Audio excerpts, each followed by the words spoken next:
Okay, so a lot of tournaments are over, and can finally go back to streaming a little bit, just a little bit.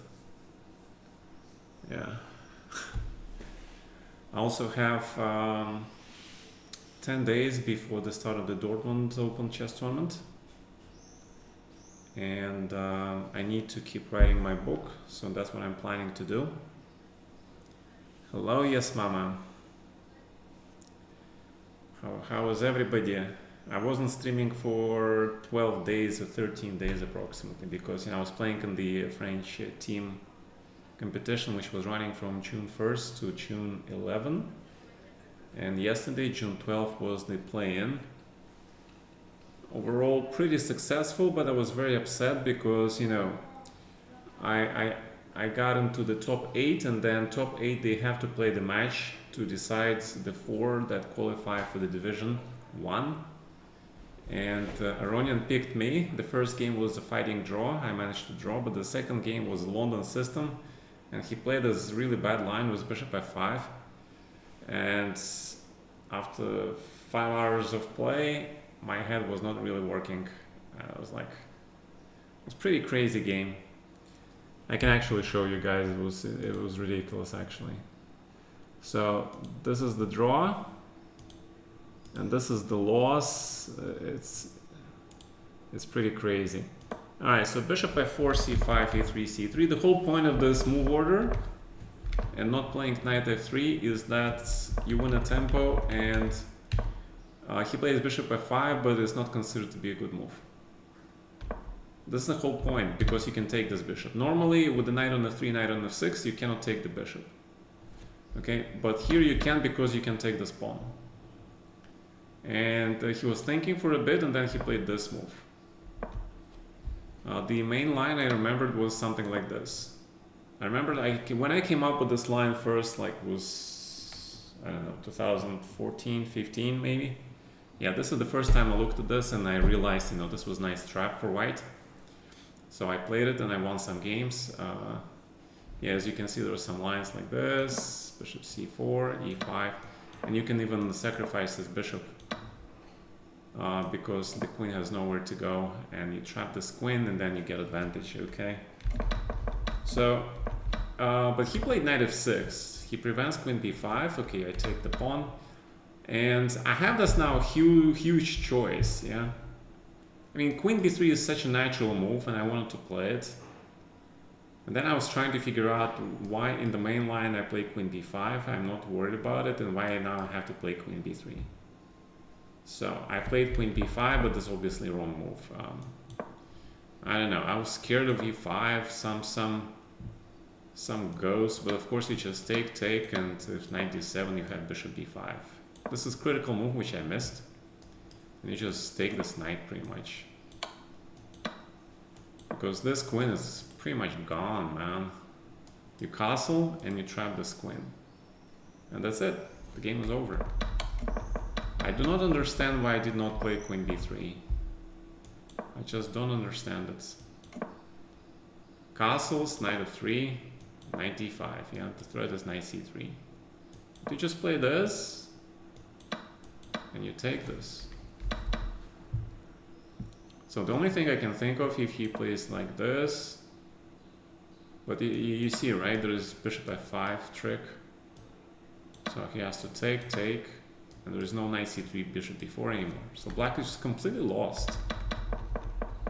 So if I play queen b3, basically I'm just win this game. This was nuts, man. And I played queen b5, and I didn't see this trick, okay?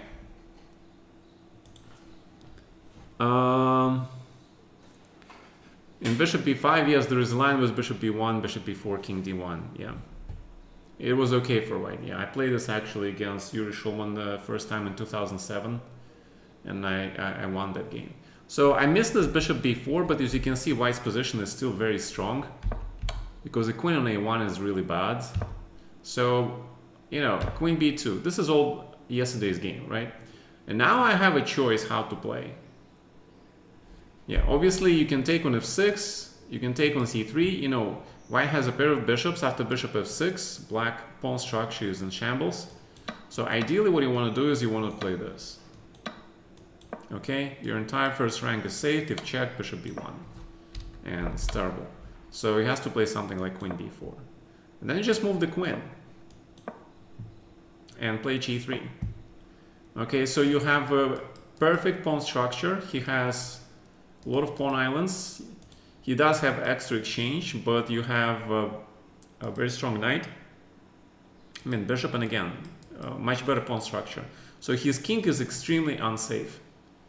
Black would have to be, I don't know. And then white's game is pretty easy. You play queen f3, knight f4, king g2, rook goes out, and then you start harassing these pawns, playing knight h5, queen h5. You know, it's a very easy game for white to play. And again, big advantage, yeah. But at this point, you know, I had 4 minutes, and I'm very tired, and I think I see a trick. I think you know, kick the bishop, he has to take the queen, and then I play d5. And then I win this knight, because if he plays this, you know, I take and bishop controls the square. And I completely forgot about this.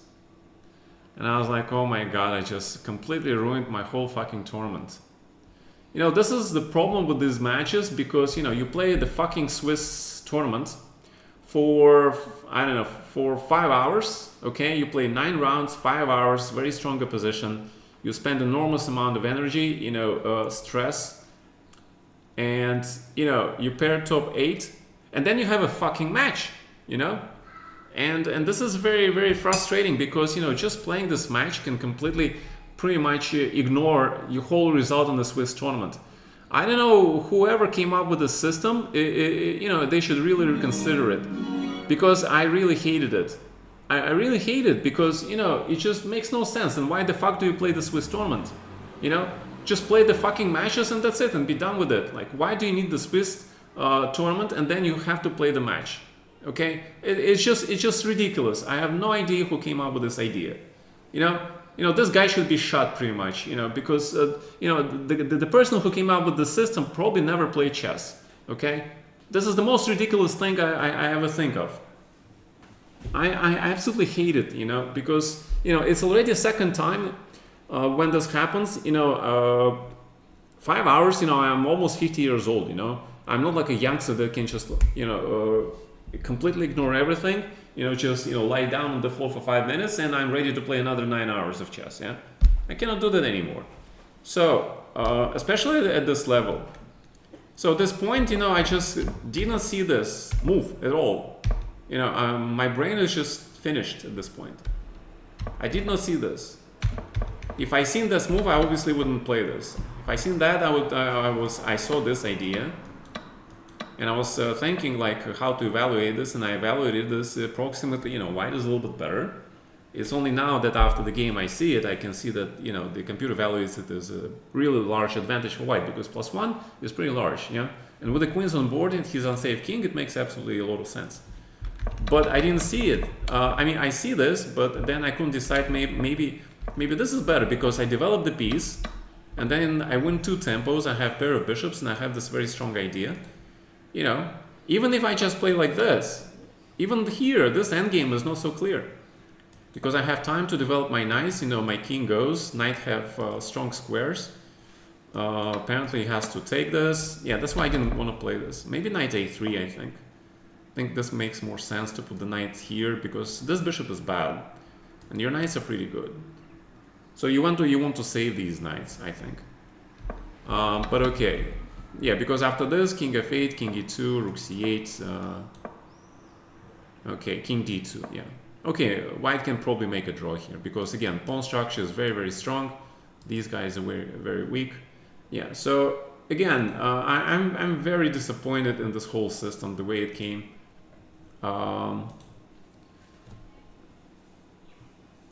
Hey Kasparov, well, because, you know, I lost this match for Division 1, I got transferred to Division 2. But it's just pain in the ass, because, you know, I played the whole Swiss tournament, I fought for 5 hours to get my top 8 position, okay? And then just one match against, you know, Aronian. You know, I blunder this tactic, and this whole 5 hours goes down the fucking drain. You know, I think it's extremely unfair. I actually wrote this thing on Twitter last month about it, and I also, you know, voiced this the opinion about the format of this tournament, and I just strongly protest this. I'm gonna write it actually right now again. Once again, I have to strongly protest in the formats of the play-in events. It's just bloody ridiculous to play a match after a grueling Swiss tournaments versus top opposition for 5 hours, and this match just cancels the whole result pretty much.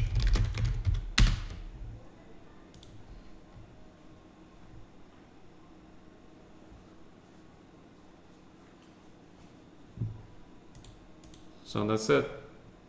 All right. Hey, Mr. Dilma, how are you? Birdsmith, thank you for subscribing. 28 months, man. Thanks. Yeah, I mean, the person who came up with this match idea after the Swiss tournament is just nuts, you know. All right, I have 30 seconds. Let me get some water really quickly.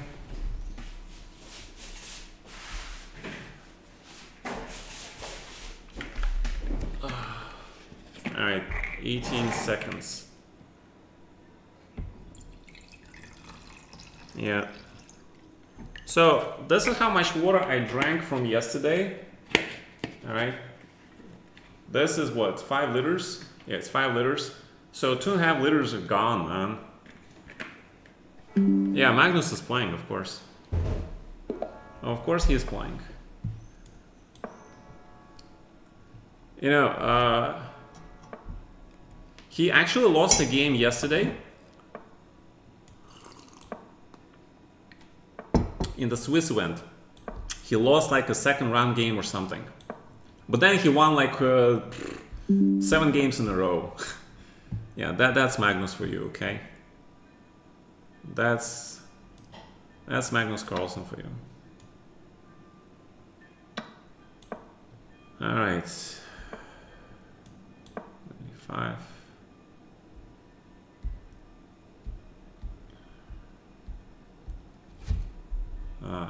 Sorry.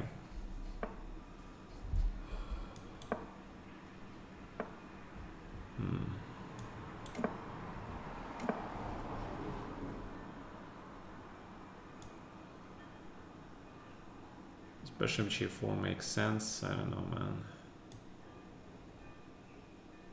I think knight g6 makes more sense. Just protect the knight.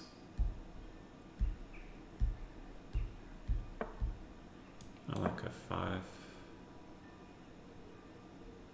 You know, you have rook, you have bishop, and you have this bishop, right? So just go f. Just go f, man. This is a pretty good move.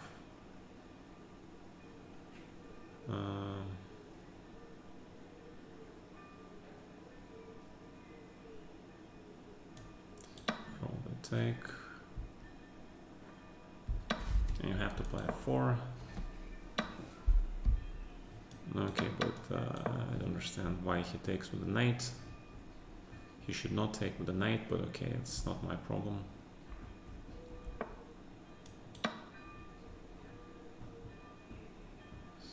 Everything is hanging now.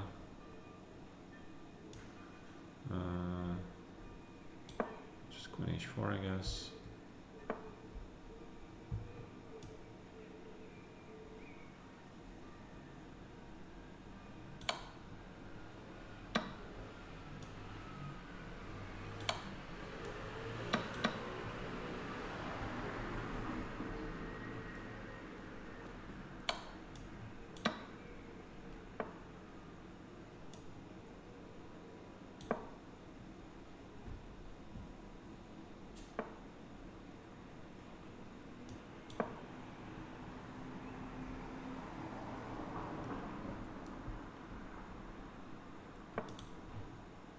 Alright, if people give you pawns, you should just take them. Take the pawns. Thank your opponent. Pawns are the soul of chess. Don't forget that. Never forget that. Some trick here, I guess. I'll just push the pawn then. Push the juicer.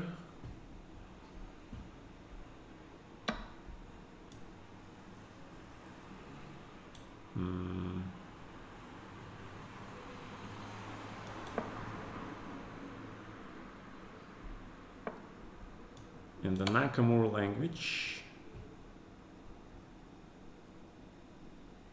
Yeah, he's actually playing this part of the game pretty well compared to the previous game.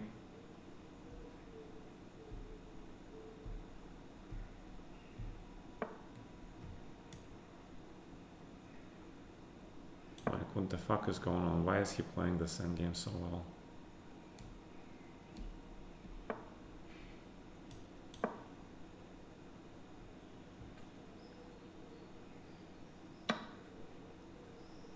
What?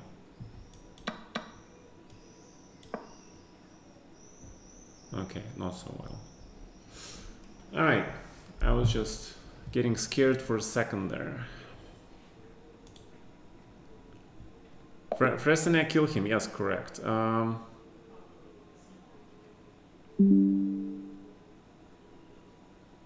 you win a single game OTB in Norway? But he beat everybody in the Armageddon, right? Hey, Peaceful Croak, thanks, man. Well, the thing is, you know, Magnus is playing in the World Cup and probably Grand Swiss. He does need the World Cup title, that's for sure. So it's going to be pretty interesting. Because if he wins the World Cup or he qualifies for the candidates, and the big question, is he going to be playing there? Because if he's not going to play in the World Chess Championship because he announced his retirement and now he's going to play in the World Chess Championship cycle, because if he qualifies, that means he's going to take somebody's place. And if he's not going to play, then all those people that he beat in the event, in the qualifiers, that means, you know, he just completely ruined their chances. Because if they hadn't played him and lost to him, you know, then these people would play somebody else and they would have actually a chance to qualify. So, you know, if you're not playing, if you're retired from the World Chess Championship cycle, like why would you play in the you know, the World Cup and other qualifying events, right? I mean, it's just very inconsistent, right? So if he plays the World Cup and he wins and he qualifies for the World Chess Championship cycle, you know, I think they have the contracts, right? The FIDE should be smart about it and they should force people to sign a contract. That if I'm taking part in this World Chess Championship cycle, you know, I signed up for, then I guarantee that I will compete this cycle, okay? I think that's the only way to do something like this. You know, FIDE actually has to make sure the players, they sign contracts. Like, you know, the football players sign contracts and the basketball players sign contracts. You know, they don't get thoughts like, hey, I don't want to play, man. I'll just retire for a year. No, it just doesn't happen, man. They sign this multi-year contracts and they just play, even if they don't want to. You know. Hello, Mr. All right. Yeah, it's very good to see you guys as well. Hey, Ori Javel. Yeah, Fresnel is actually very good. Actually, you know, guys, what I noticed is that whenever I played the OTB event, because, you know, I had to study some theory, actually. You know, I had to spend like 2-3 hours a day, you know, working on the opening theory, actually pushing some chess with the engine and practicing. And then I go to the game, and then I play the game. It was very short draws mostly, but still, I spent like 2-3 hours a day, you know, preparing for the game, right? And that happened for the period of 10 days in a row. So that 30 hours of training, and after that, suddenly, you know, I play this rapid event and I feel good, you know, because I feel like I'm in a good form. I practice some chess, I know some lines in the opening, and that's why, you know, yesterday I played really well. Like, look at this. This was yesterday tournament before the Aronian game, right? Like, I have 1, 2, 3. I have 4 wins. Okay, I have 4 wins, and I have 1, 2, 3, 4, 5, 6 draws. Actually, this draw doesn't count. So 5 draws. So I drew. Okay, this guy I played here also. That was pretty funny. But then I made a draw with this guy. I beat the Liam in this crazy game. I actually managed to draw the Raunak guy. And I beat some other guys here. Pavel was crazily strong. He also played here in the French Championship. So he was also in a good form. Okay. And this guy gave me a lot of problems, but I managed to overcome him. Yeah. But, it was a good event. No losses. Okay. Also in this French team championship, I made a lot of draws, but in the team championship, it's very important not to lose. Yeah, you must not lose the game in the team, because even if just draw, you're not making your team weaker. You're not making it stronger. I mean, potentially you have, even if you're not winning the games, right? You're holding your board. And you actually, when you make a draw, you allow your lower boards. If your lower boards are very strong, then you sort of take the strongest opponents from your team, and you help your rear, to win. So I felt that was very important, And we also had Vasily Ivanchuk playing on the first board for our team, and it was pretty awesome. He actually beat Bakro with black, like in the first 2 rounds, And I think neither of us, of our top 3 boards, lost actually a single game in the event. We played, there was, first there was a group stage of 8 teams. We had to play 7 games, I think. And then once you qualify into the top 4, you go into the finals. And there you play the top 4 from the other group. You don't play your own teammates anymore. So we played 7 and 4. We played 11 games. That was crazy, but okay, it was still fun. Take ADG and Army. Thank you, man. All right, so more London probably, yeah. Yeah. Thank you, man, for subscribing.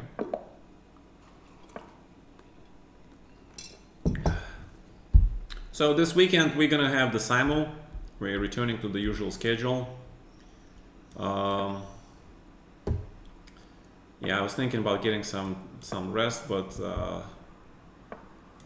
yeah, I need to finish my 3rd volume, man. I feel guilty. I feel very guilty about not finishing it. I mean, my publisher is nice, but he doesn't have like forever patience. But half of my book is done. Okay, at least that is good news. Half of the book is done. I'm very happy about that. So I am ecstatic. The problem is, okay, trade is good. I mean, if you give me the A file, I'm pretty happy, man. This is A file. If your heavy piece is the only piece on the open file, you should be pretty damn happy. Okay. So now we have to complete our development. Does you want to take? Probably. So let's castle first. Because if I take, he can take with the bishop, and if he managed to trade my knight, actually I'm not happy. Because, this is a semi-close position. You need the knights, okay? Knights can potentially go here and hit some pawns. Especially if you play queen a3, rook a1, and then you infiltrate.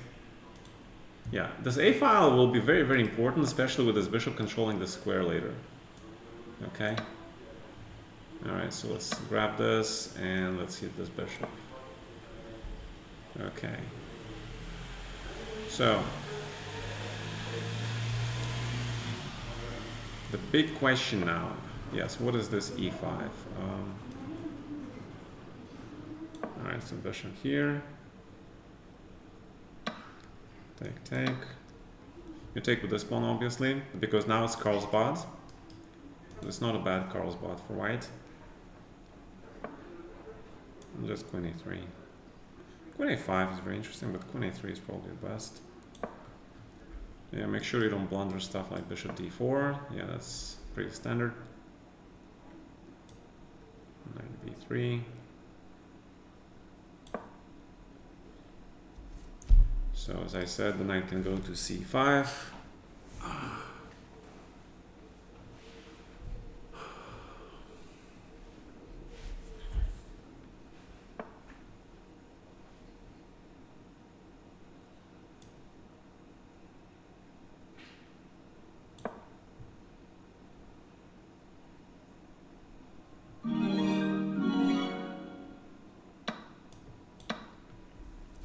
Let's see if this works, I'm not sure. Yeah, you have that.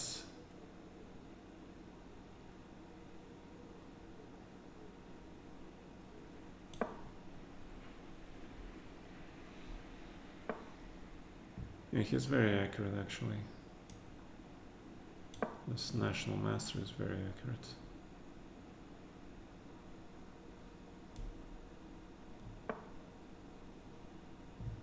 Okay. Alright, so we need to make a luft, okay?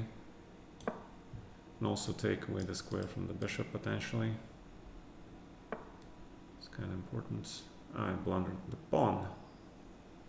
Crap.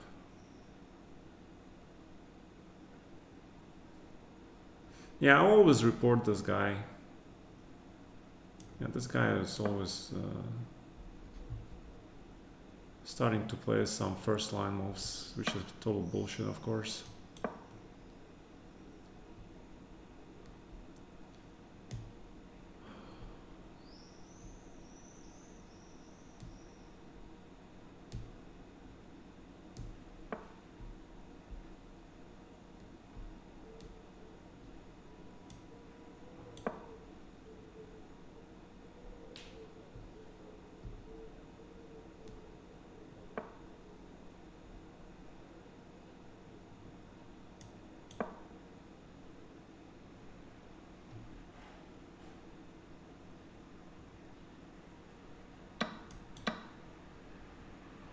Look at this knight b5, prevents rook a7, and now he can push this pawn.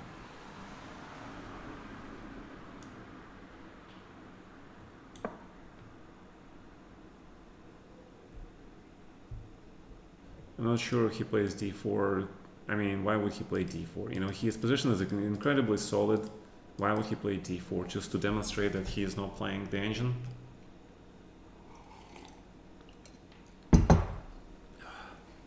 You're going to get reported anyway, because I know there's something fishy about your play, man. Yeah, he's gonna put the bishop here.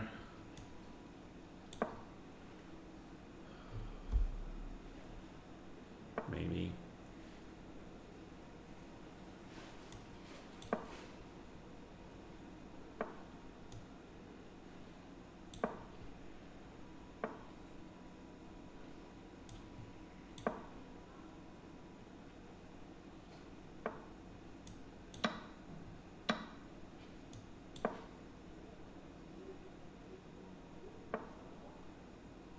It's a very strong move.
Alright, perfect play, man.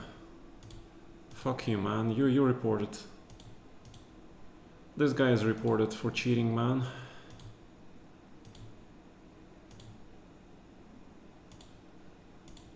This is 99% case, okay?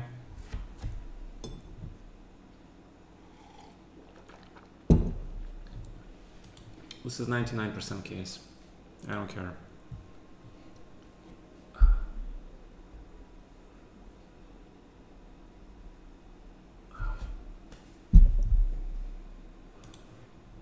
Yep. Hey, Eurosmith, thanks so much.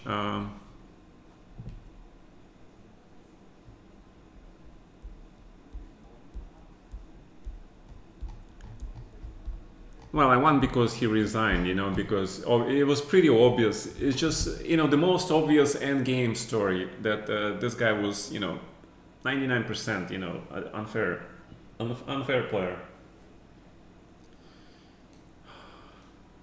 All those forks just in time, just everything he does is just perfect in time with calculation. And he's down to seconds, he plays perfect moves, okay? And he sees everything, all the tactics with seconds on the clock. This is just freaking impossible. You know, all the grandmasters, including Nakamura, Kurana, and even Magnus, down seconds on the clock, they just blunder stuff, okay? This guy doesn't. And he is a freaking national master. He's, I don't care. They should actually do an investigation on this person, and if they find him of something serious, they should just fucking ban his ass. That's what I think.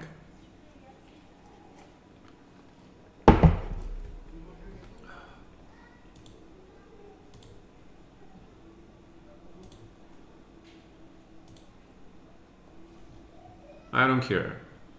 This guy should be investigated.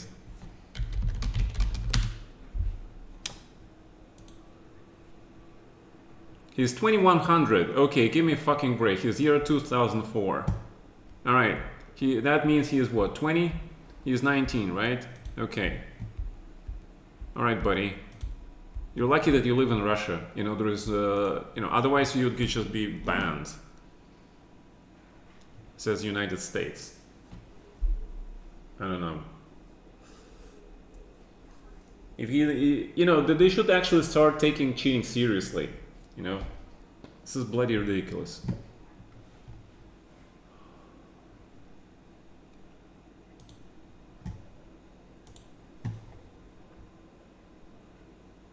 Oh, they cheat. Oh, trust me. Hikaru is just very smart not to say anything about it. But he doesn't have to, because you know he's like the face of the chess.com. So you're pretty sure there's a team behind him that does everything. So he doesn't have to do anything. You know, but guys like me, you know, they don't really care. I'm just, you know, covering the age group of what, 40s to 60s, the demographics, and that's pretty much all they care about, I think.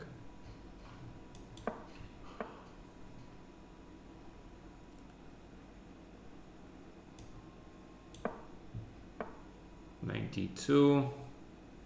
Oh wait, this guy is this. All right.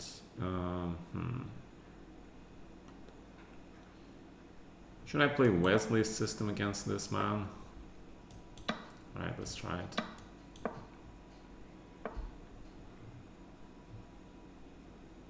Bishop e3. My god, how's this system played? Don't even remember.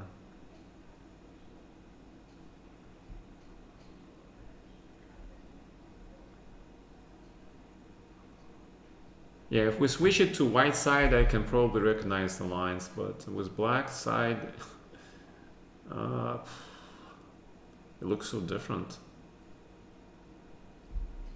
All right, I don't know. G6, 95, okay.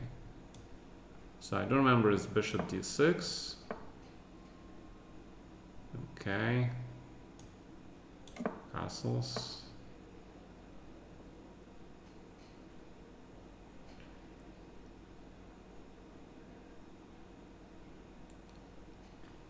I think it's knight g7. I'm not bloody sure, man. You know, let's just play b6. The bishop here. This bishop doing a lot of stuff there. Yeah, I don't think they put the bishop on g2 like this. c4. Knight f5 for sure.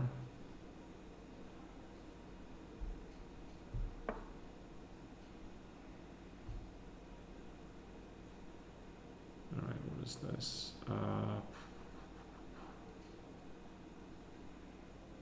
It's probably not queen c8 though.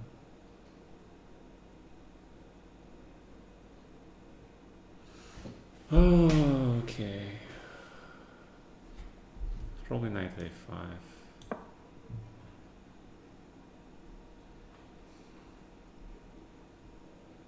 Yeah, there is this mutual pinning going on. It's very tactical.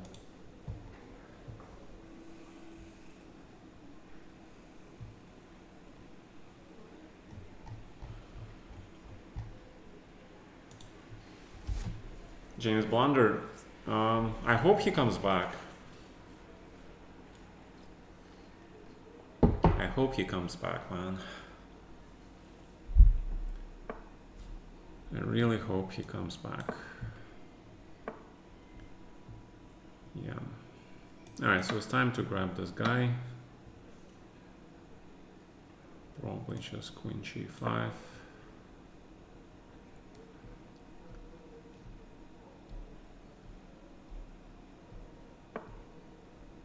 Now is a big question how to proceed in this position. Just knight f3. I think I need to take this guy. Queen g4 maybe.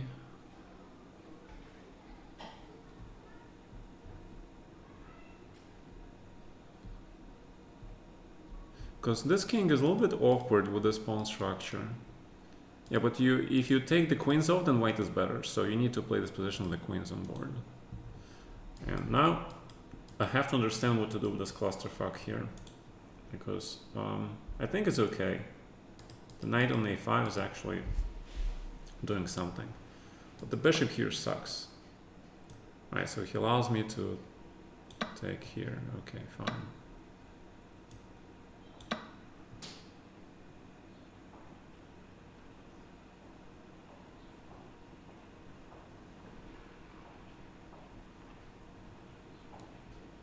Okay, this works for me.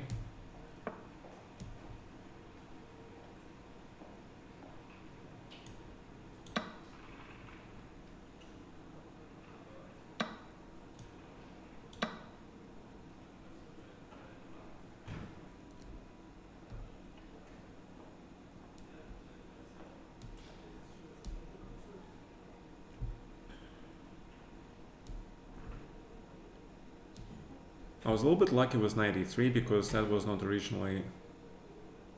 I just blundered the spin. So that was not my original intention.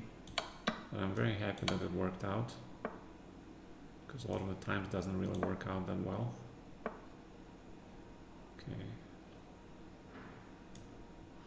Okay, 8, let's protect everything. Yeah, I know, my king is now stuck, but, you know...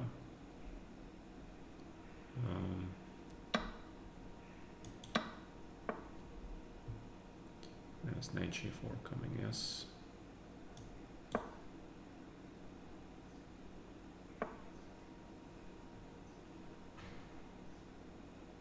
It's a lot of pawns there, man.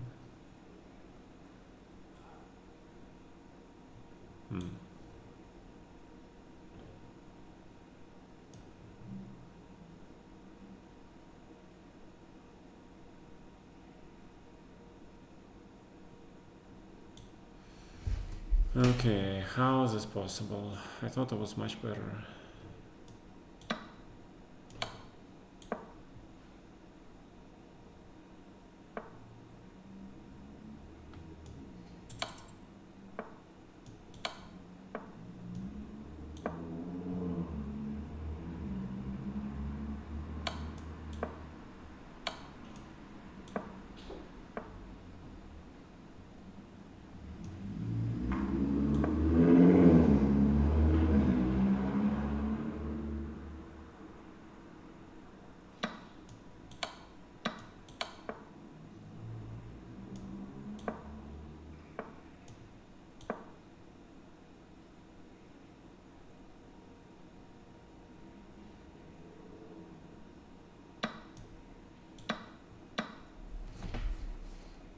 this looks like a draw, yeah?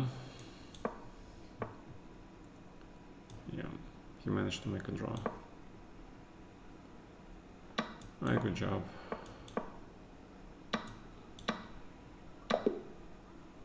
Okay, so where did I miss the win? I have 3 extra pawns and I didn't win this game. Okay. Because I played very passive, yeah? Yeah. Yeah, that's what I thought. Just play f6 and go rook c8. And, you know, activity is more important than having pawns, okay? So remember this lesson. Okay, I missed knight g2, knight h4. Still winning. But it's not simple anymore. Yeah, I had to play knight h5. I saw knight h5, but just didn't believe this was the only move actually. h8, check. Take. He just say, he cannot take this. That's what I missed. Okay, and now it's winning. All right, but if he just plays b5. Yeah, you see, it's 1.9. It's unclear if black can win this. You know, I have 3 extra pawns, but this rook is massive, very passive, and active knight. Yeah, if black wants to win this, he has to be very, very precise now. So I missed my chance here when I played this. Yeah, I should have played f6 with the idea rook f7, kicking this rook out. So he has to take. And you take here, and then the rook goes here, and then you win the game. Pretty obvious.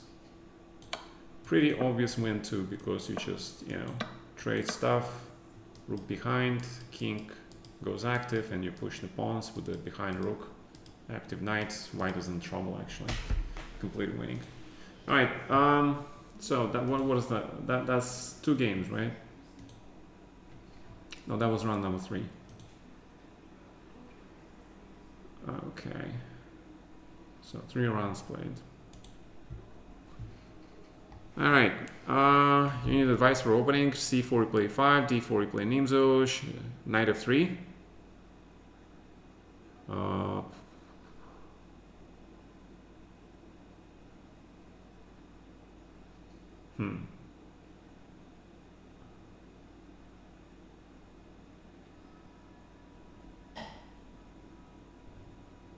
So what do you play against e4?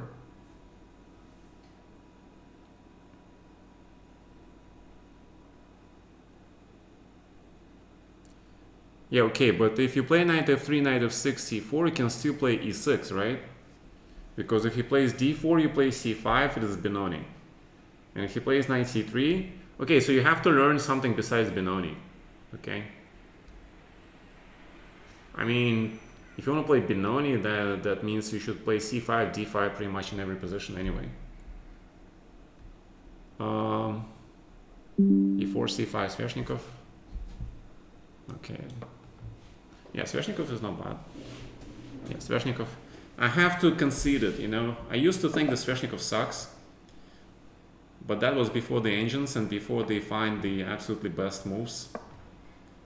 And now I don't have any advantage with Sveshnikov with white, and I'm like praying that I'm not getting to worse positions, even though I had that, you know, knight on d5 and everything so beautifully. All right, so this is how I played against this guy here.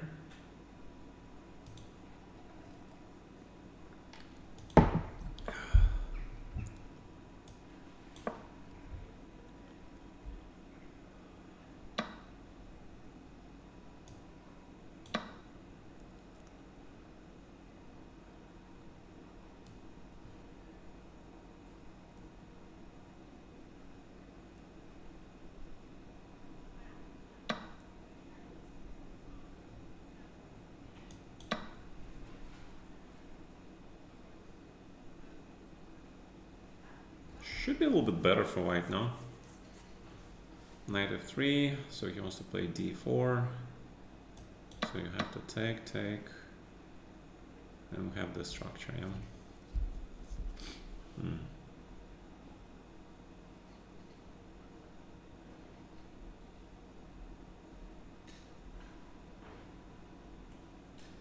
Hmm. I don't know, man.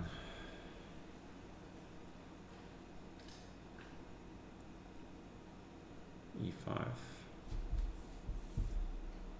E5. Oh, D4 is potentially coming. D4 is potentially coming.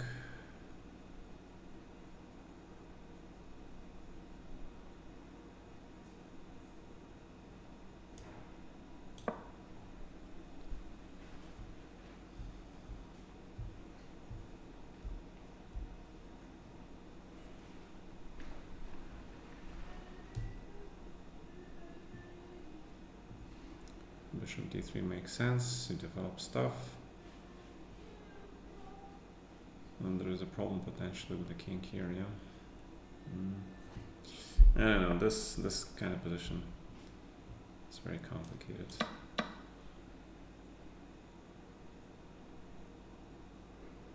So queen e2.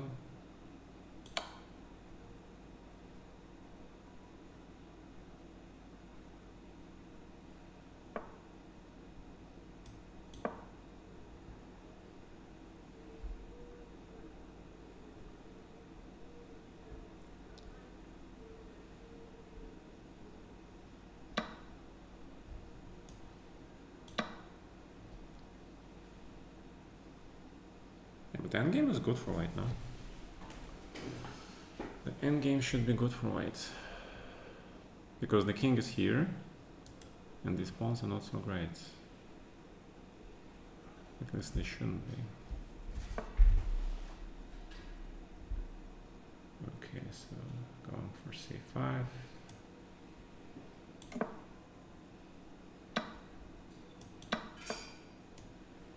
There is rook h5, right?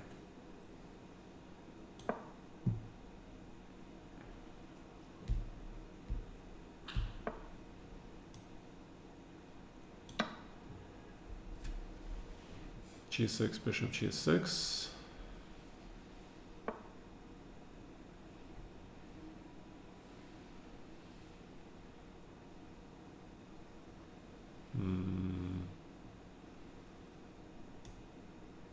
Check.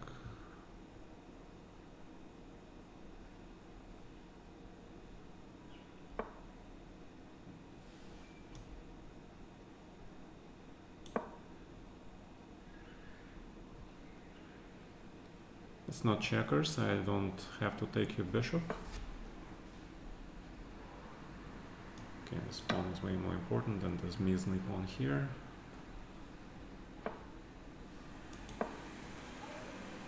Okay, he can resign now. He can resign with clear consciousness. It's just completely lost. Alright, 25 moves, London wins. Just kidding. Alright, so knight d4. Apparently not the best move. Yeah, okay, I don't remember how to play here correctly. Yeah, dc5. And this becomes sort of like Queen's Gambit accepted. This is maybe a better way to play this. Or knight c3 here, I don't know, man. Yeah, I didn't see e5 here. It's first line. Okay, not the first line, it's like some line. Yeah, black is fine. So the problem is here, yeah, how to play here. So the computer suggests knight b5. e6, cd5, ab5. Ah, bishop b5, okay. This is important. Important intermediate move. And if d4, you take, check. Again, castle, castle. This is pretty standard idea with queen e5, queen e3. Actually, black is better. So, rook h4. Ooh, ooh la la. Rook h4.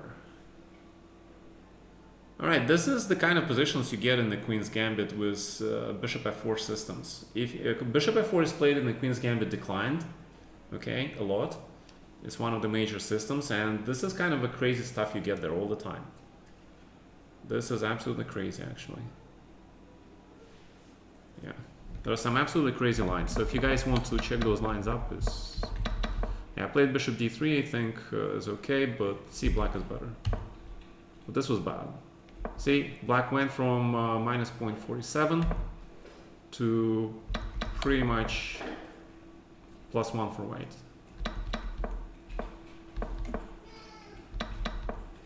Rook h5 +2. If you don't have rook h5, then it's not so easy. Then you have to come up with rook d3, rook a3, rook a5 maneuver. Because that's, if your rook gets to a5, ideal place for the rook to hit both of these guys, then, you know, it's pretty much winning, yeah. Okay. All right, 4 rounds played. We get a small break. Fabi 4 out of 4. Naka 4 out of 4. Dubov still playing. I'm not sure where Magnus is.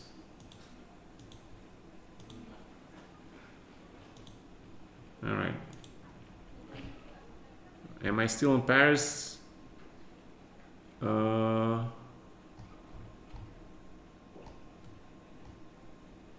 No, I'm not in Paris, man. I can't afford Paris. I can't even afford nowhere near Paris, dude. Like, if you remember, like, for last straight 3 months in a row, I was really behind on rent. Which is like 600 euros, okay?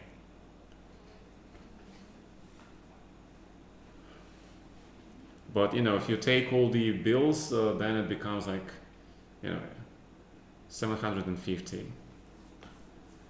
But yeah, you have to, you know, eat, and there is also maintenance and whatever. Yeah, I'm trying to do some lessons, but you know, I get very, very tired when I study chess. Like 1 hour is max I can do. Now when I had to play in the team championship, you know, it was a huge effort to spend like 2-3 hours a day, and really. But it was really helpful, you know, in the end.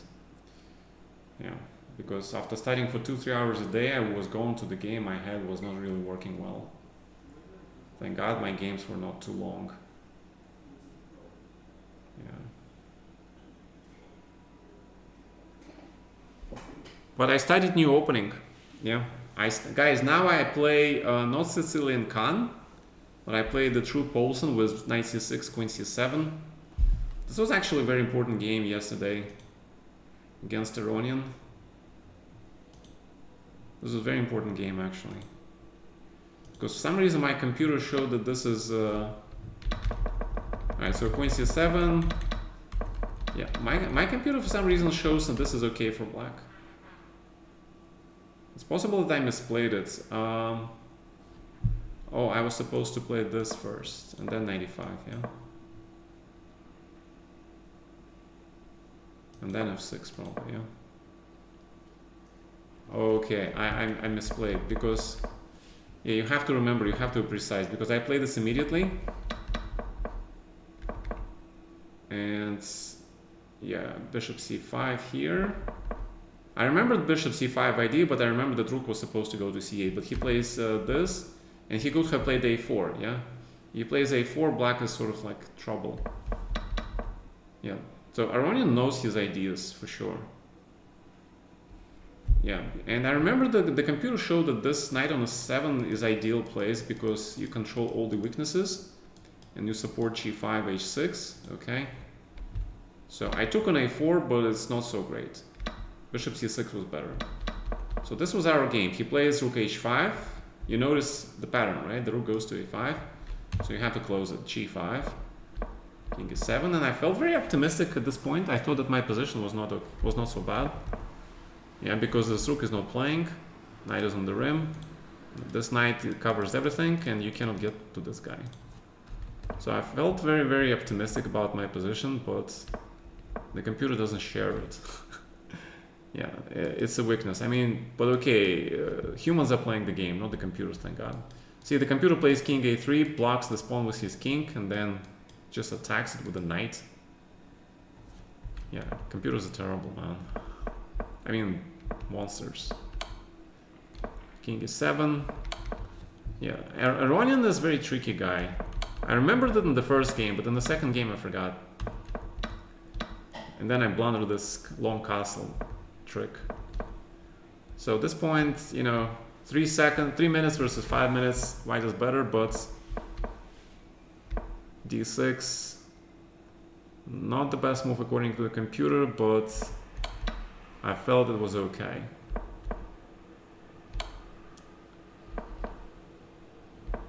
Yeah, I don't know why he didn't take the pawn here. But after this, it's just equal. Yeah. Alright, next round starts soon. No, I lost to Levon, but I lost in London system in a much better position. I fell for the trick.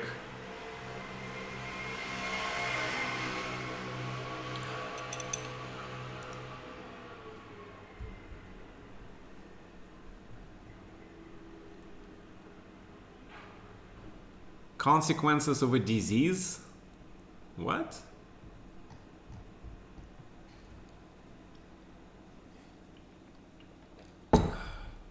If you live in this world, in this ecological, unhealthy environments, you get to 50 and without catching up anything in the process, you know, the chances are very minuscule.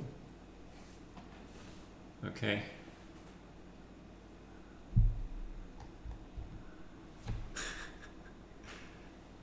Thank you for subscribing, Mr. Water Power. Thank you, man. Yeah. In this modern day and age, you know, you'll be very lucky if you don't catch anything. Very, very lucky. Problems to concentrate of an illness. Yeah, okay.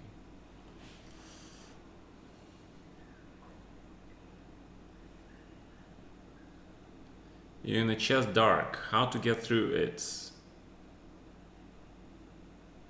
Perhaps maybe take a break from chess. You know, when I played in Manila in '92 in the Interzone when I was a kid, I had, and I scored like 2.5 points out of 13. So for the next 3 months, like my dad decided not to just force me to study, so I got a break. So 3 months, pretty much no chess. And in 3 months I played Tilburg 1990 and I win it with Ivanchuk. I played just brand new openings I never studied before. Just look at them like, you know, for a couple hours before the game. But you have this fresh energy, you have approach, you have this, you know, hunger for the game. And sometimes you play brilliantly. And then, you know, there was a lot of chess, and next year I played in Linares in 91. I scored another 2.5 out of 13. And guess what? Another break, and then in 92 I played in Dortmund, and I managed to beat Kasparov in a classical chess game. Yeah, I mean, you know, taking a break from something is good, yeah, just because you need your brain to switch. In the background, like, you know, like this powerful CPU, the brain will be working, but you will not be aware of it. And when you'll be doing other things, you know, your brain's still working on that thing. So, but you're getting rest, you know. Okay.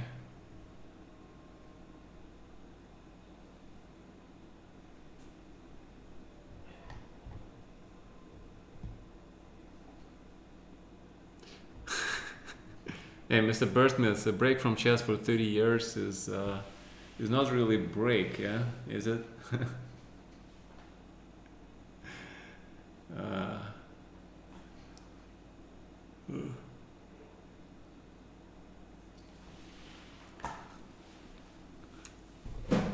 Opinion on the Najmetdinov? I have always great admiration for players who would play dynamic chess and sacrifice stuff and come up with all these creative ideas. nothing but huge respect, because they bring a lot of beauty to chess. I mean, how many of you actually got interested in chess after those Kasparov-Karpov matches? Kasparov with his powerful dynamic play, especially from the 84-85 match. Yeah, because in the 83-84 match, Kasparov was nowhere near that level. But after that match, he understood what needs to be done, and he started working on it. And 84-85 match, he showed his incredible deep understanding of the dynamics of chess to overcome Karpov's positional mastery of the game. So Gary caught up with the positional understanding of the game. He got to the same level as Karpov, but he took his dynamic play to way above to beat that positional mastery. Okay, so and still it was close, right? Still very, very close matches, because Karpov was also trying to adapt to his opponent. Yeah, I mean, I guess those matches, they got a lot of people to play chess, I think. And also Bobby Fischer, of course. Tony Miles, okay. Yeah, Topalov also. Oh my god. Are we gonna go into this, really? I hate this line. I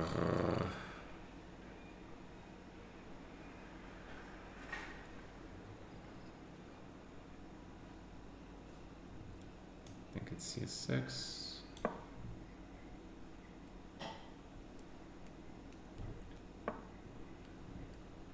I'm curious, why can't I just take this? Play D5. It's really that bad.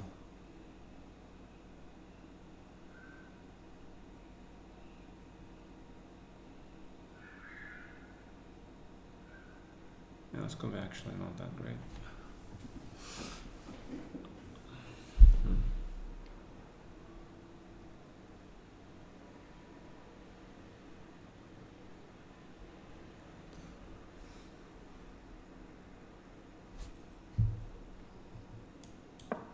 Fine. G6 will be played.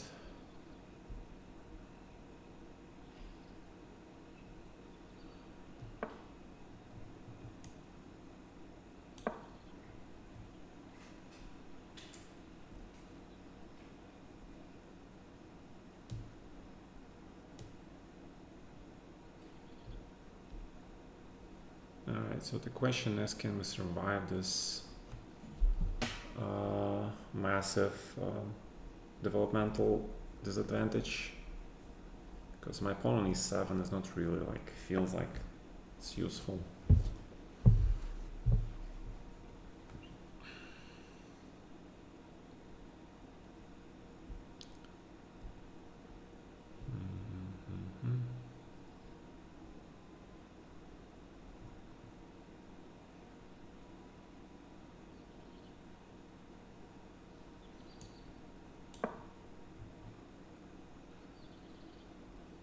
To get rid of this guy.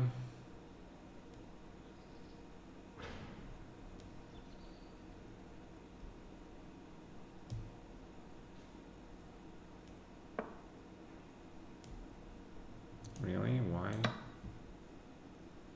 Why would you do that? Knight h5 looks pretty strong also. Knight g4 looks fine.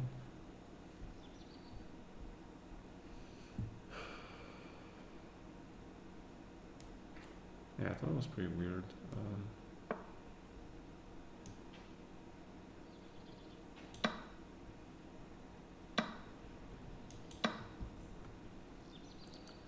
Rook exchange is pretty it's pretty well known, so it seems to be the problem.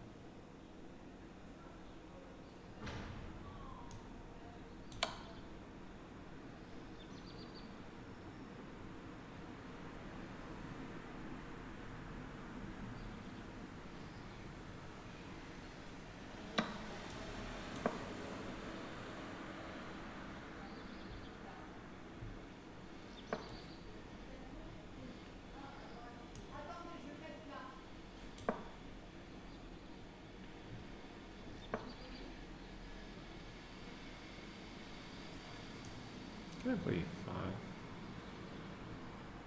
It's pretty tacky.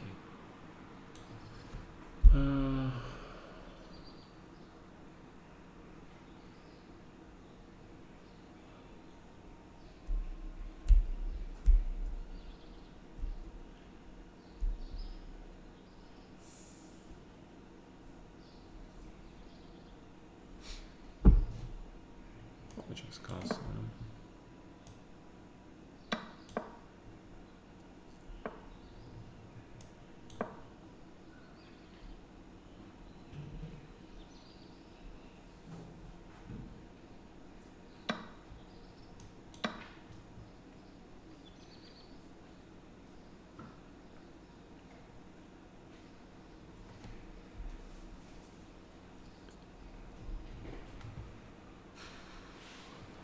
So I was hoping for this queen g5 thing, and if rook e3, then t4, yeah?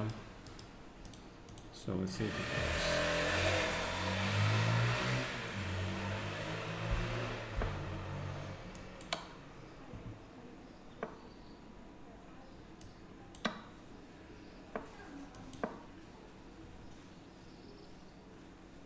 This is the Dutch defense.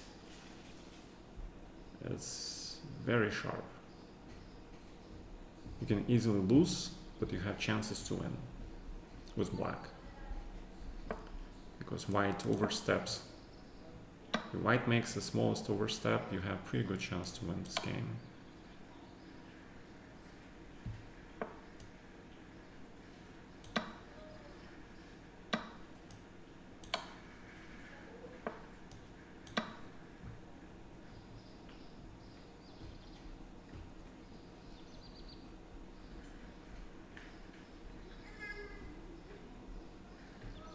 I feel like we're playing with a ruthless precision. I'll be very curious to check my accuracy after the game. Very curious. Centralization.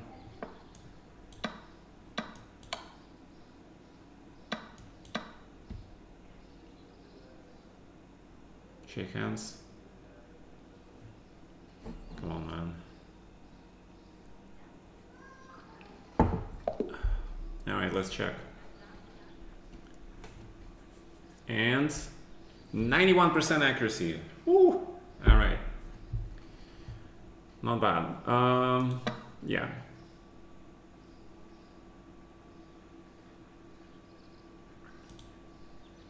Yeah, d5 is the main move. I remember that. But I just, you know, I wanted to test this theory. EF. Knight f3. Okay, so g6 is actually not that bad, yeah. d5 was optimistic, because d5 was played with the idea to play bishop f5, bishop g4, but then I realized it's not working and I switched, but d5 is terrible. So g6, bishop g7, and then d6, and then knight a6, knight c7. And still 0.8, okay? 0.8. Yeah. Yeah, but d5 is very bad. Yeah, bishop g4, briefly first line, but then the computer understands this is terrible. So he agrees with my g6. He does not agree with 95, but I think 95 is fine. h4, probably a little bit too early. Yeah, I felt like, you know, he should just play queen e2, castle, and then do all this stuff. Yeah. But he started with h4. And look at this, queen c7 or queen b6.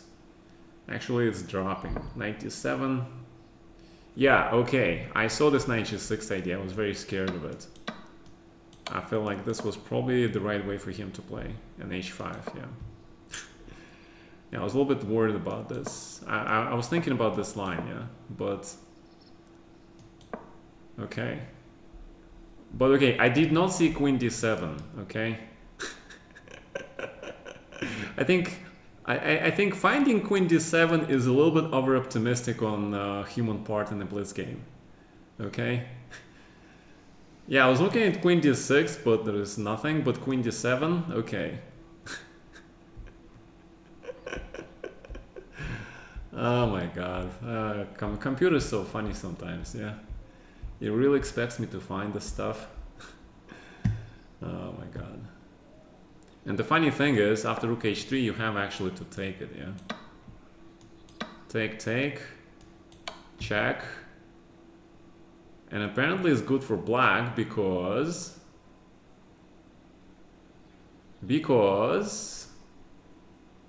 after king d2, of course you have queen d6. I mean, come on. I mean, isn't it obvious, right? What is this? Queen d6, come on, easy, right? Easy. Queen d6, look at this. Queen d7, no, look at this. Queen d7, queen e6, queen d6. Who cares about the king on g8 being completely naked? Who cares about underdeveloped queenside? My god, nobody cares. Who cares, man? Queen d7, queen e6, queen d6. Fuck the queenside developments. Never mind that, yeah? My god. Jesus Christ. You know, if you were just starting to play chess, learning how to play chess, and you played like this, you know what the coach would tell you? He would tell you that maybe chess is not your thing. Maybe you should do something else in life, yeah?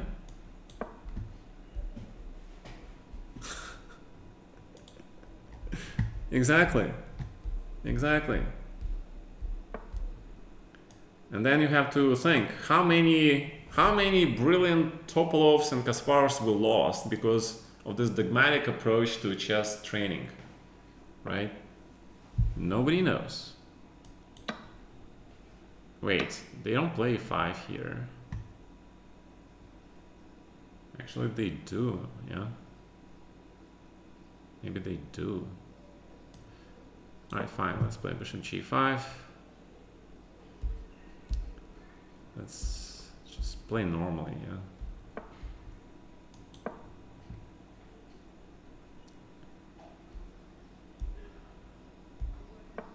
Estupendo! Okay, you can have this thing.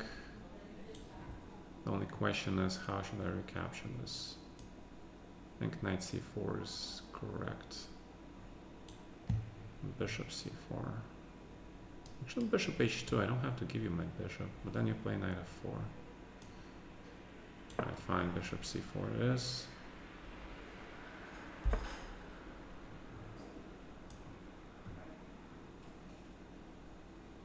Huh.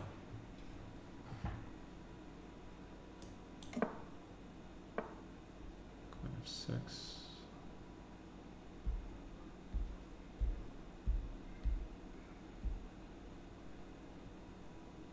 I assume the queen goes to g6, maybe h5 some point. So I have to do something probably, yeah? Gotta do something then.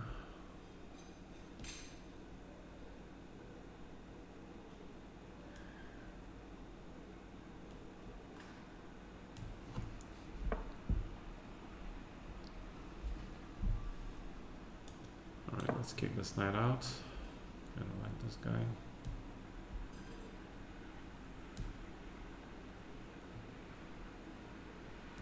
Alright, this is getting very sharp.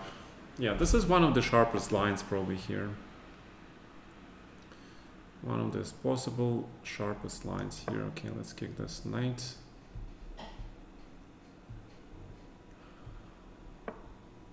Just move the bishop back.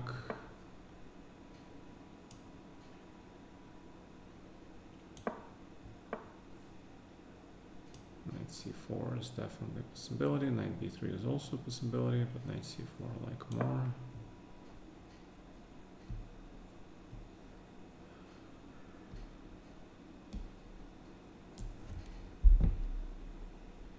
Because knight takes e5 for the threat, so it has to do something. We can trade the light squared bishops, that's good for white. I think.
sure if e6 is the main idea here, no.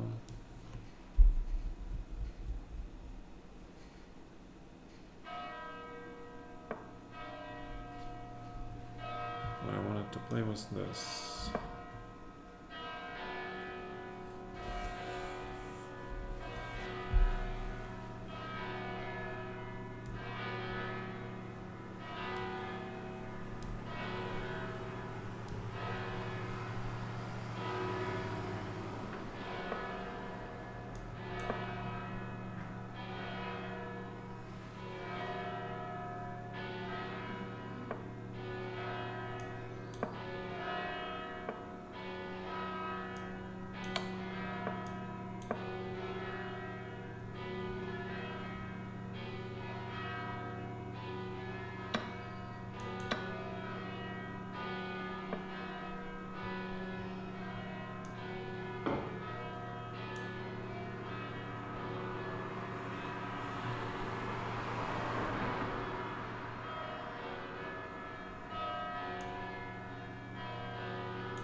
Queen c3, what?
Mate and 7.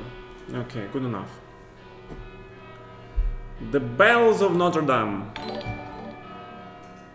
Cayenne chess rating with a party of 2. Thanks, man. The belt, for whom the bell tolls, right? I remember we studied that, my god, in high school. Alright, let's see. Queen f6, okay. Rook e1 is not accurate. Actually, rook e1 is good. Yeah, I expected h5. I don't think this is good move because, you know, the whole point, because if you play h5, g4, then knight goes and hits the queen. So the queen on f6 is pretty much ideally placed. So just play h5, h4, and g4 immediately here. Black's fine. See, black's probably better. Because my bishop on c4 here sucks. Yeah, queen c2 is okay, but I think b5 is fine because, you know, we got the knight away from this pawn. So that means every time you play f5, you have to think about this knight e5 thing. So bishop e6, queen a4, knight c4, okay, good. I thought about this line though, take, take, and h5. Because if I take, you can take with the pawn. And black is okay. So you cannot take the bishop. I'll probably play like this and just centralize, yeah. But black should be okay. But he played like this. Yes, and bishop f1 is pretty normal. But I felt this was very interesting. Especially after he missed this bishop c2 idea. Yeah, he must take on b3, of course. Yeah. He takes on b3, of course you take the pawn, and now this is weak. But, you know, he can play h5, g4, try to hit my central pawn. If my central pawn is gone, his bishop opens, black is completely fine. Completely fine. So, I don't know. But allowing bishop c2, queen a4, I think is just crazy. Because this is completely winning, obviously. I mean, I took very long to play this, but okay. Alright, for some reason we have 5 and half out of 6. I don't understand how is it possible, but okay. Because normally when you stream, when you commentate and you play, you're doing many things at the same time. You don't focus too much. You don't get good results. Oh, but we have Vladimir Kramnik and we have Magnus Carlsen 5.5. Ooh. And we have Fabiano 6 out of 6. Very interesting. Hello, you came from the raid and we thank you for the raid, man. Thank you very much. Appreciate it. But you see this tournament situation, dude? Caruana 6 out of 6, Dubov 6 out of 6, Carlsen 5.5 out of 6, Kramnik 5.5 out of 6, and I'm there. And Naka is half a point less. And I'm like, what the heck is going on? And Naka just won the Norway Open by beating Caruana in the last round. I annotated that game for the Europa Czech magazine in English. But they probably will translate it into French. Oh, come on. I don't care about winning or losing these tournaments. This is just Title Tuesday, man. It's Blitz. I care more about the Rapid event, which I played yesterday. Because in the Rapid event, I spent 5 hours and a half to get tricked by Aronian in the second game in a much better position. That was very painful, actually. I couldn't sleep. I had this game rotating in my head whole night. It was pretty crazy. And I'm playing against Magnus Carlsen. Guys. Whoa. So it's gonna be another London system, obviously.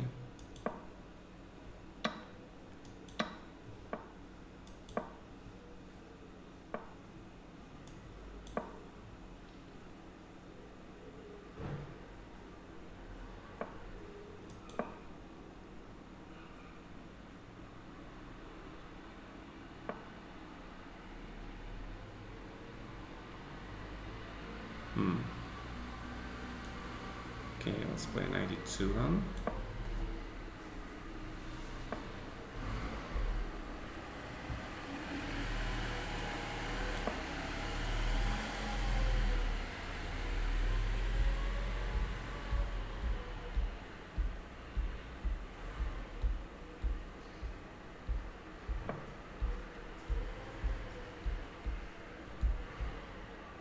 Yeah, but you can take now, yeah? You can take, and probably you can just play 93 here.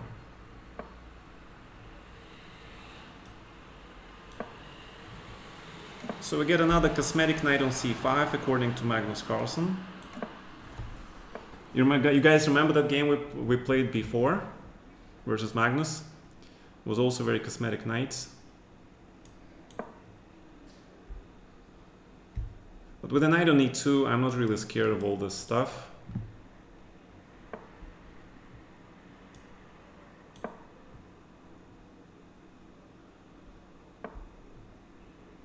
He's going bishop c8. Yeah, I'm not going to allow that.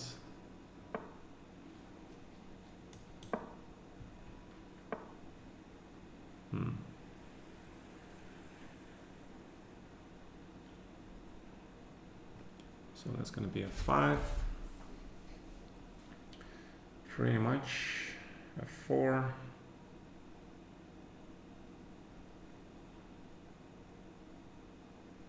It's going to be very interesting.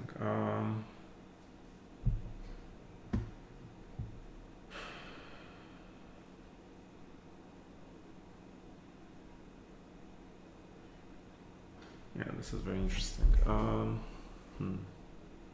I don't know. I don't know. I don't like being attacked. That's for sure.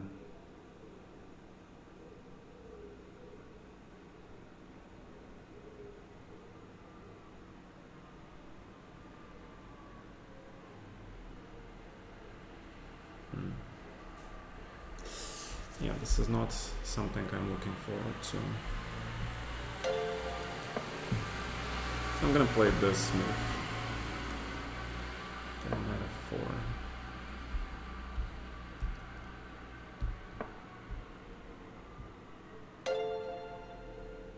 go for that.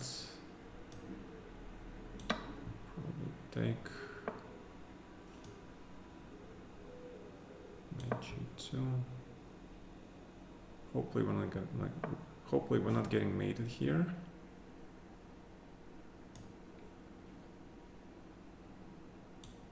I don't see a mate. Anybody sees a mate?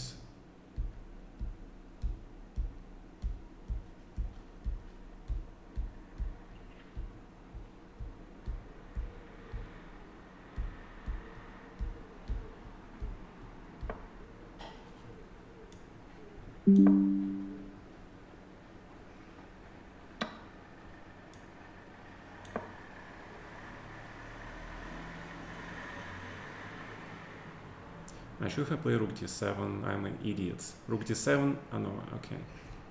No, okay, I'm not in that. I'm not much. I'm an idiot, but I'm not quite that there yet, yeah, in this game.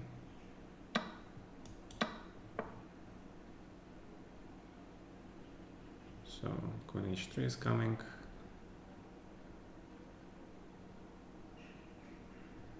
Knight 5. So rook a7, rook c7. There's our mate.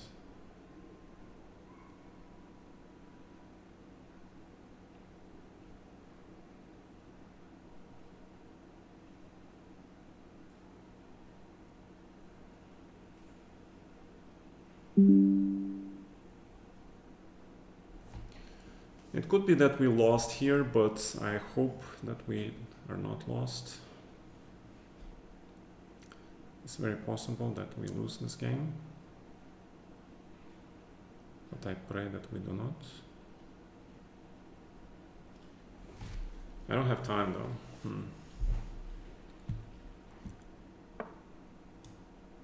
Have to play this.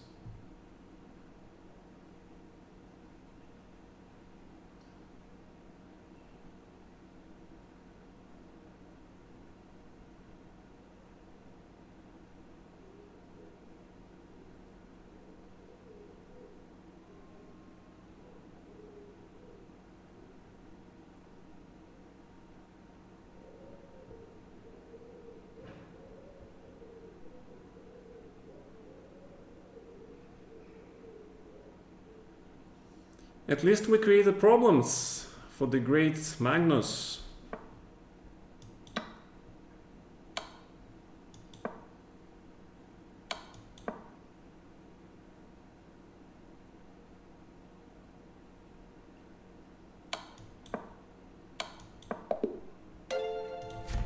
Draw. Okay. Excellent. Well, I was better, that's for sure. At some point I was better, okay? See, it's plus 60. I know this position is better for white, but I couldn't find... Okay, so g3, yeah. Oh, g3 is not bad. Is correct, correct. Correct. Oh my god, I play first line moves, Jesus.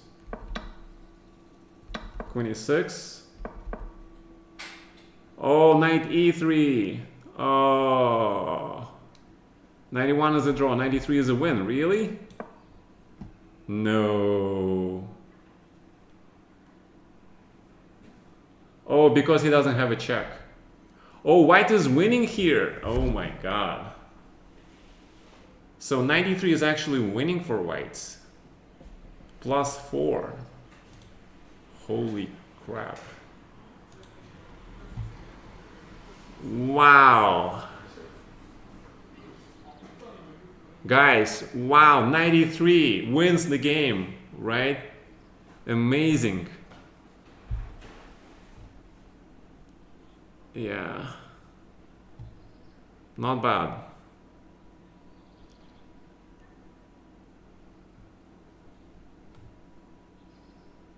Okay.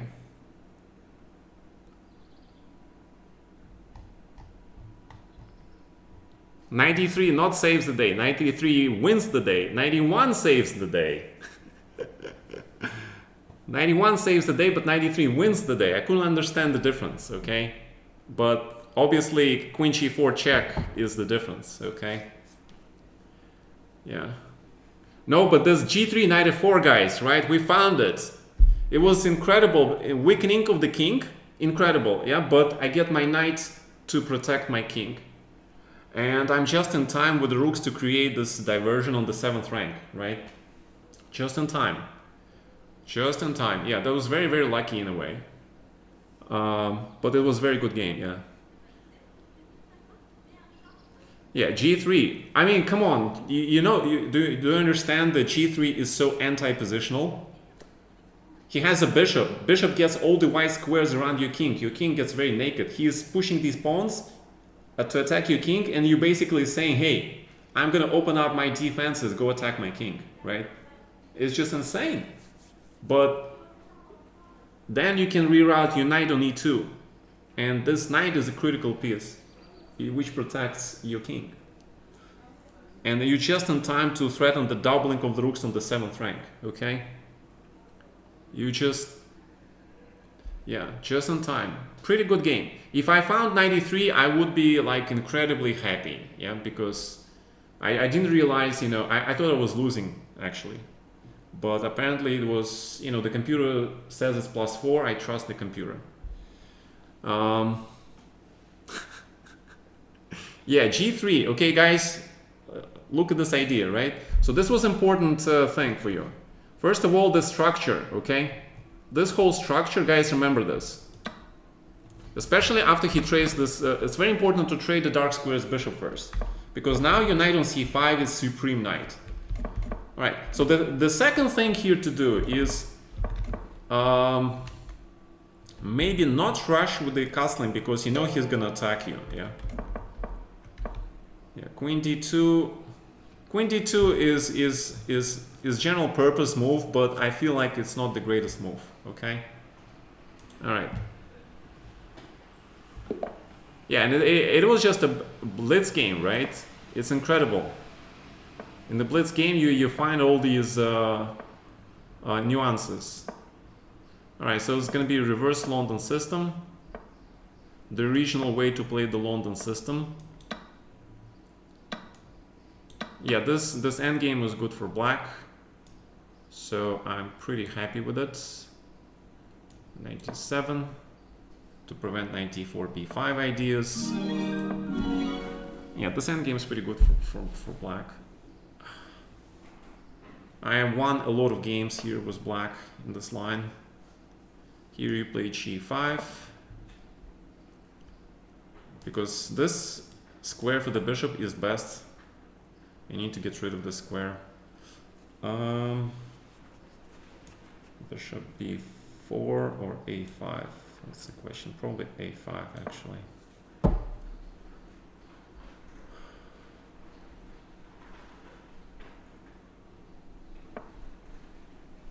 Yeah, but then bishop c2, yeah.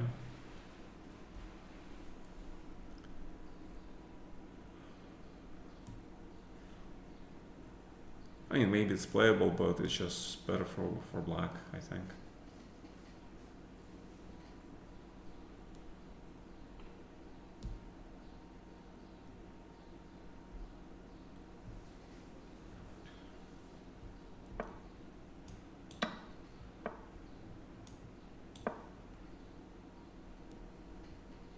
I mean, if he takes his bishop, it's fine.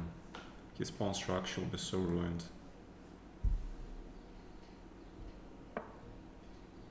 D2. Okay, 94.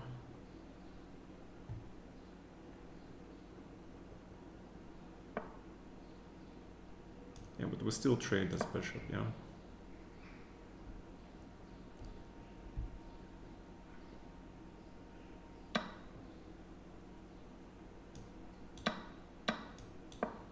And now this is weak. Weak!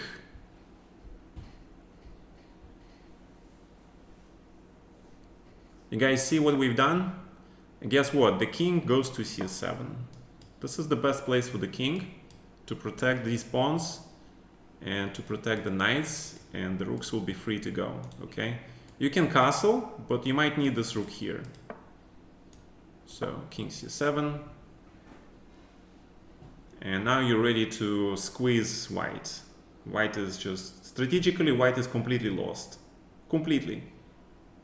Bishop is closed, knight is terrible.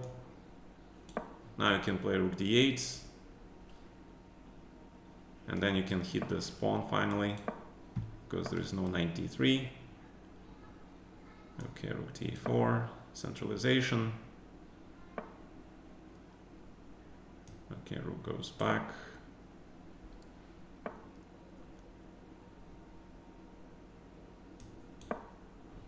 F5. The thing about this position, you must not rush, okay? Because every time you take on a4, he plays c5, your knight is cut off. So let this knight on b2 cook. Now there's a very nice phrase. They say, let him cook. I kind of like that. So let's bring this knight here.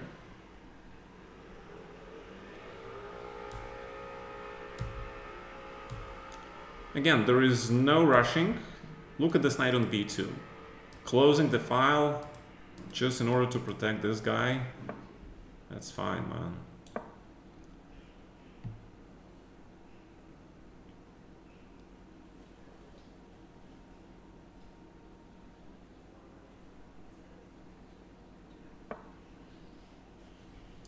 Alright, we should probably start thinking about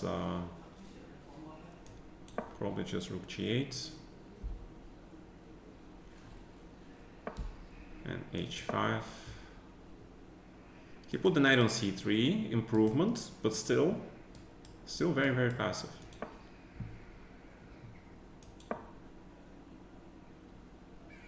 Unless, of course, I always blunder stuff, which happens a lot.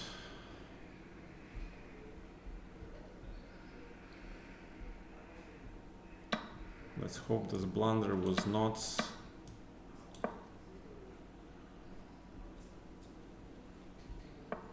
the worst blunder in the world.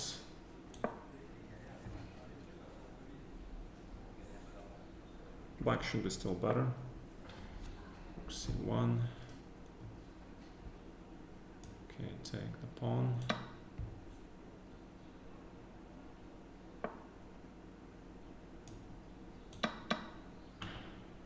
We need to keep the knight alive.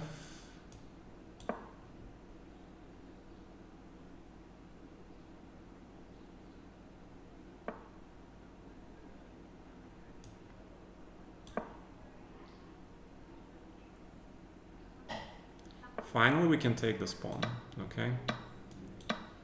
Finally, we take this pawn.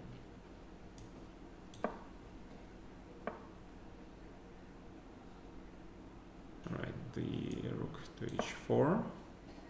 Again, no rushing. King c5 could be played. In that case, we win this pawn. Okay. See what I told you? Alright, this is how you play this endgame. I didn't know about this endgame until I realized that there is such a line. And nobody was playing it for black, and I couldn't understand why. Because black gets into the endgame.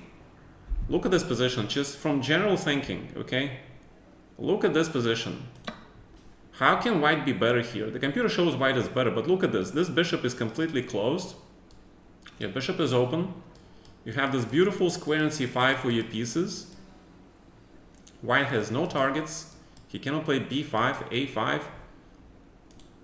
I think this endgame is actually a little bit better for black, okay? Not for white.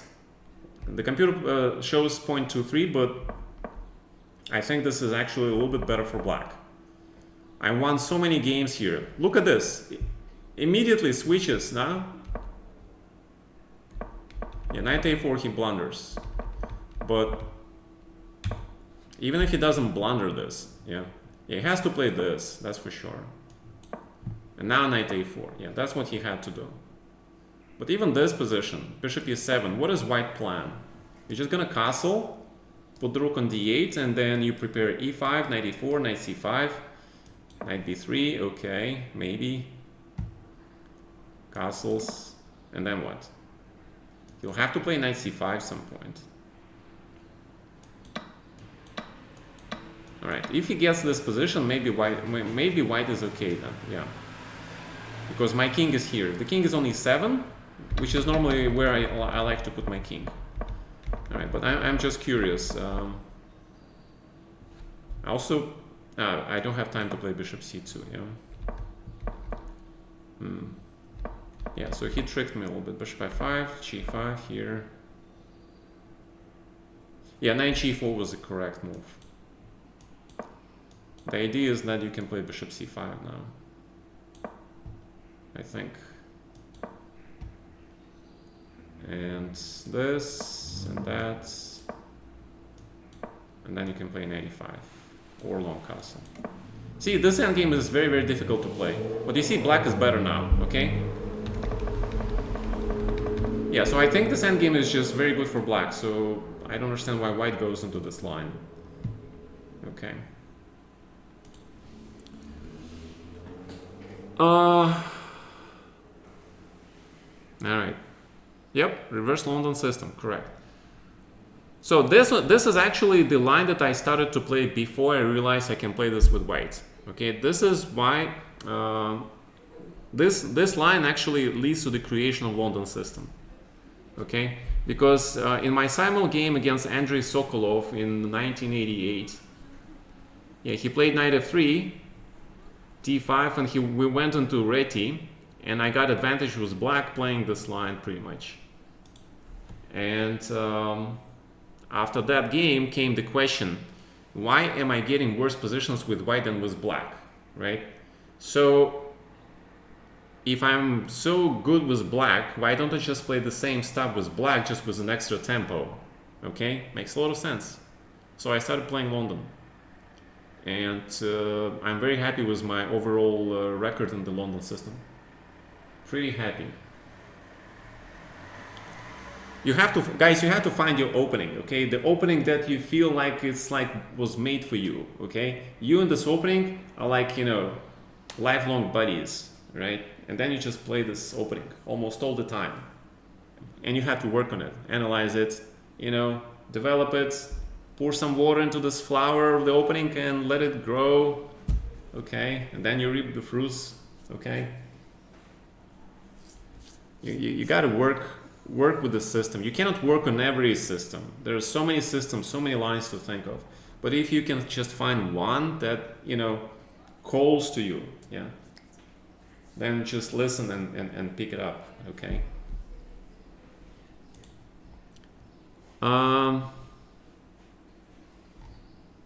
Nice performance. Yes, it was not bad. It's just a pity that I completely smudged my last game against Aronian.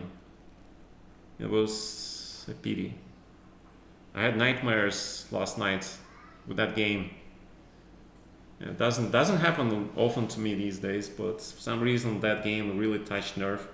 First of all, because it was London system, and second of all, because I don't get such great positions in the openings in the London system anymore.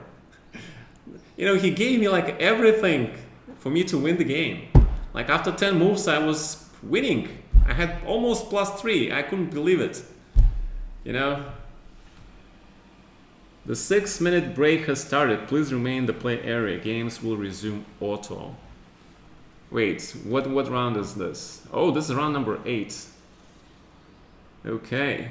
So Kramnik, me, Magnus is actually half a point less. But Fabi and Naka, yo, you know, guys, Fabi and Naka, they will be like competitors for another decade at least, okay? I don't understand, you know, how these guys can just stand each other, seeing each other, like, they already been seeing each other for the last, 15 years at least, yeah? And they're gonna be seeing each other for the next 15 years, at least, in the top events. And imagine you playing each other like all the time, online, OTB, US Championships. Like, Grand Prix Chess Tour, Grand Prix Chess Com. Yeah, you're playing each other like every month. You're meeting each other way more than you're meeting your significant others in your life. Yeah. So I don't understand how you're not sick and tired of seeing the same face. To be honest. Probably, yeah, but it's professional. Yeah. Obviously, there's a great deal of respect. I'm just just sort of over dramatizing it. But can you imagine? It's crazy. But it's kind of nice to see Kramnik. He started playing this title Tuesdays like in the last 3 months ago, 4 months ago. He just started, okay? And he was getting flagged atrociously. But I think he's now getting a hang of it. He's learning probably what pre-move is. Yeah, it would be something to see Kramnik demonstrate a pre-move. That would be pretty awesome. Pretty awesome. I don't know, guys. I don't know if they have significant others. I hope they do because they really need to. There is a famous saying: if you're like 20 years old and you don't have ideas to change the world, you don't have heart, right? If you're 30 years old, you don't have a wife, like you're not gonna get married anymore. And if you're 40 and you have no brains, like you're not gonna get it. I think this all three of these things like pretty much are my character traits. I don't know how I met my wife though. This probably actually wasn't me. I think actually she wrote me first or something. It's kind of crazy. Yeah, I got very very lucky. Very lucky. Thank God. Thank God. Yeah. Thank God, of course. I like to say tfu tfu tfu, yeah, because you don't want to spoil, you don't want to jinx the good thing, for sure. Yeah, if you have the good thing, don't talk about it. Yeah, it's like the Fight Club rules, right? We don't talk about the Fight Club. Yeah. All right. There was a very famous anecdote, right? It's about a bunch of girls and we're discussing guys, and there's one girl who is not discussing her boyfriend because she's absolutely happy with everything. She doesn't want to spoil it. Yeah, so that's one say. Touch wood, yes, Mr. Bursman. Yes, that's what actually, where I heard that first time? I heard it from Drev. Because, this guy, he's like unbelievably superstitious. I thought I was superstitious, but this guy, he was going to the extreme.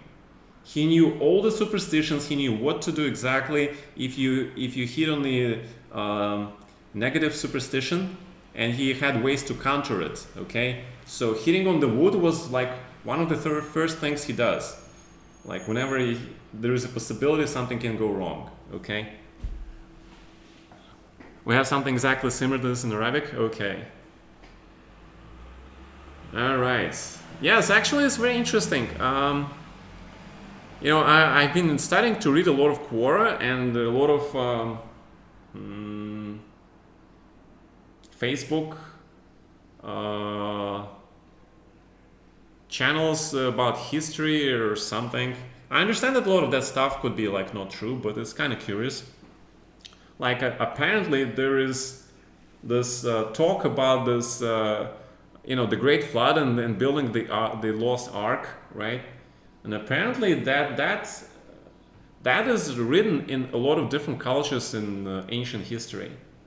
Apparently that event is actually written, but it's just the names are different. But the overall acts and the whole flood thing and that the ark is like mentioned in all those major cultures. In it's actually written down. Yeah. A lot of things they find these days actually, they confirm. Okay, we're playing Vincent Keimer. Another theoretical player.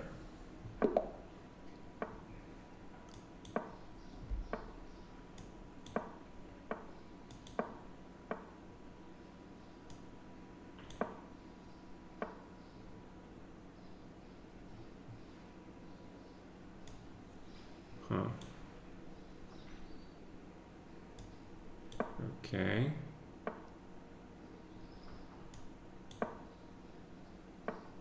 Ah. Alright, so that's what he wants to do. Huh. That's actually very interesting. Yeah, you can play like this, I guess.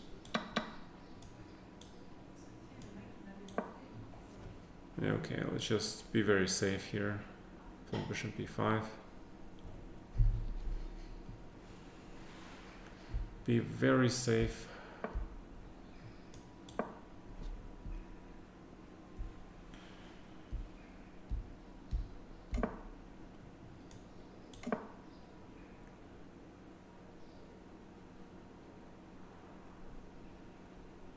Yeah, trying to prevent e5. If he plays e5, black's fine. So we need to prevent that.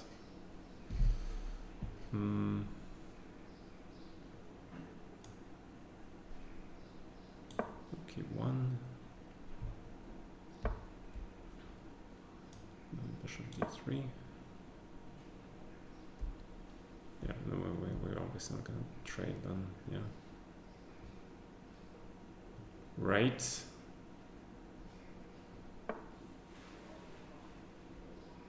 The question is e4 okay here or not?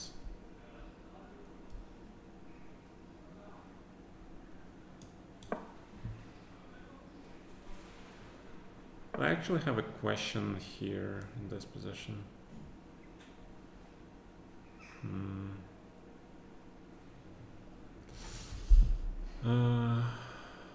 So if I just take this thing,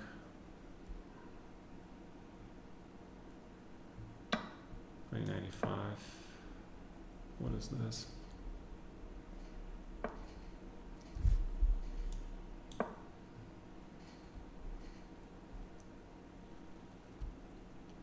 What is this position?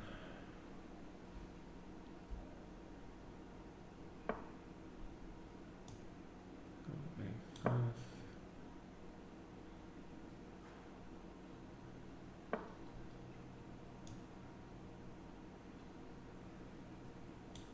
Queen 3 is probably not that great. Queen C2. Queen E2 may be okay. Queen has to go somewhere though. Where does it go? Where does the queen go? Back to d1 maybe.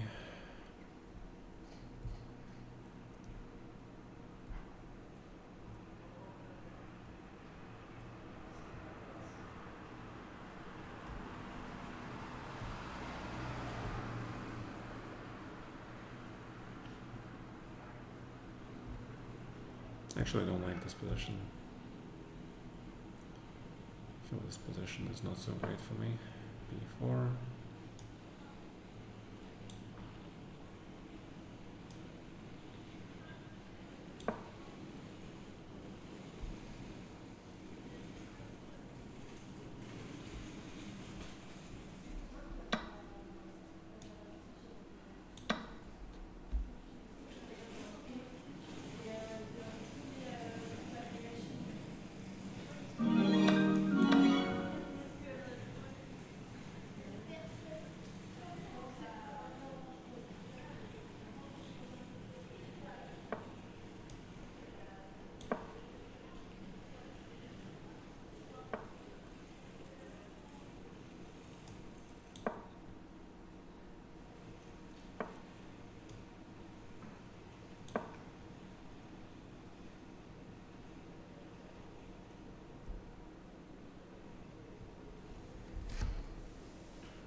Looks very equal.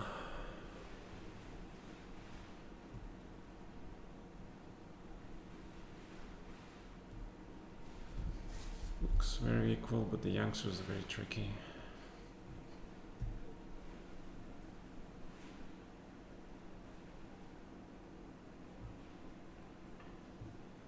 I was thinking maybe I should have played a6 actually, yeah. I don't know.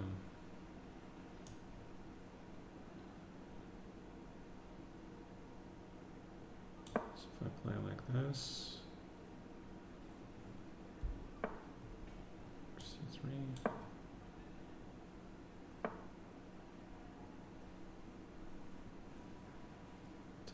C7, yeah.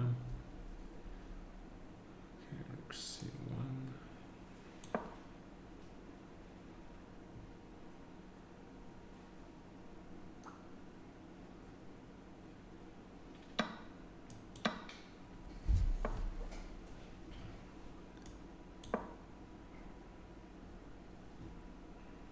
I don't know, this queen e2 looks pretty weird.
That works.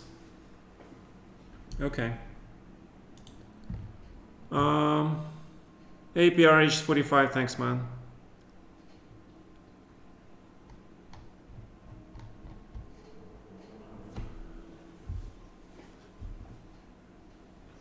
Well, I got very tricky, huh? No, but I think this is already advantage in the end. Pretty sure this is +2, okay, but I messed it up, yeah? Okay, you see, you have to play g4 first before going into all this stuff. Because I took rook e4 and it's nothing. See, it's nothing. So you have to play g4 here. The idea is that you take with this rook and then you create mating threats along the 7 and 6. But he had time to take on f4. This is actually a bad move. This is actually a very, very bad move. You're supposed to do this and this, okay? Threatening the mate here, so he has to take. But your king is on h5 already, which is huge. And apparently this position is unclear because black's pawn is like really fast. I don't know what is this. What? Check. Okay. Yeah, but why is king on g6 so good? Oh, because you have time to take this and play g4. Okay. And now this pawn comes. See, this is a very tricky endgame, but you cannot play it with seconds on the clock, obviously. All right, 8 out of 9, actually, wow. Damn.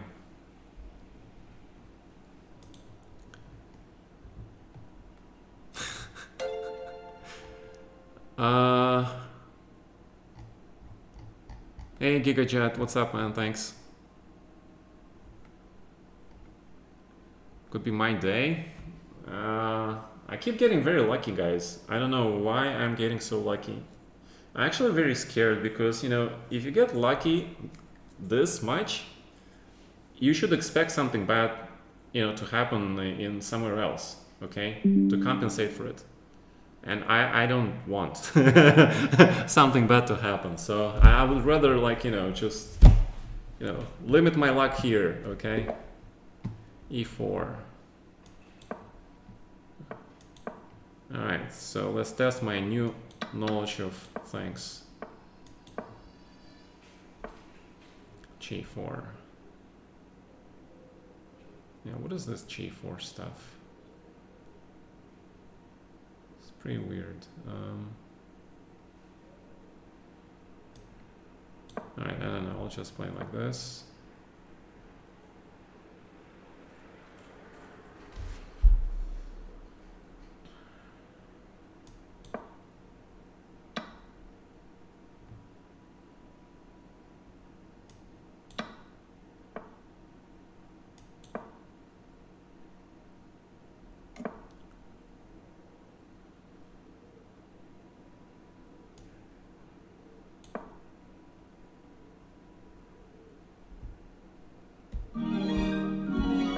See, my problem is I don't know any theory. I just fuck around.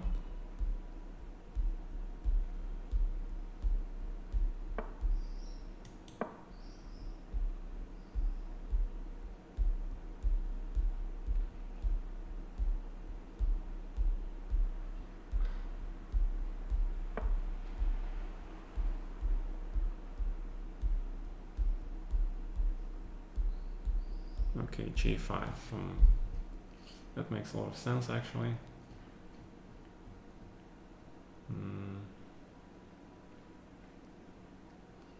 Makes a lot of sense. So if I play 5, bishop here, take.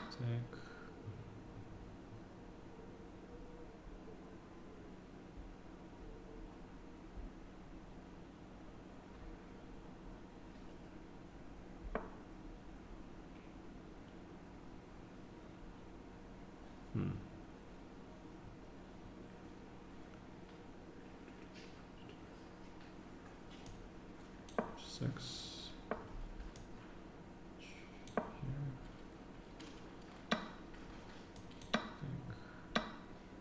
I take with the rook.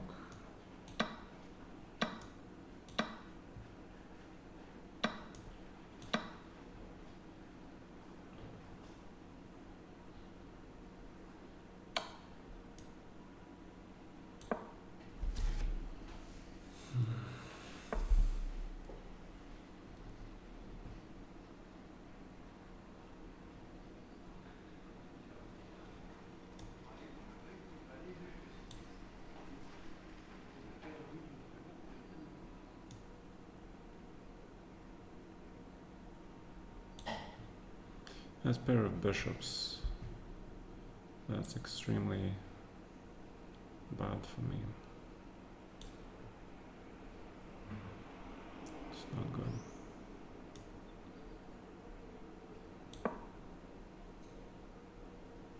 We need to trade one rook. It's still pretty bad. It's still pretty bad.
Trade, trade, trade. If we can trade absolutely everything, that would be great.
Fine.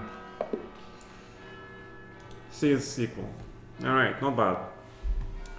Alright, we saved this worst position. Hey, UBXR, what's up?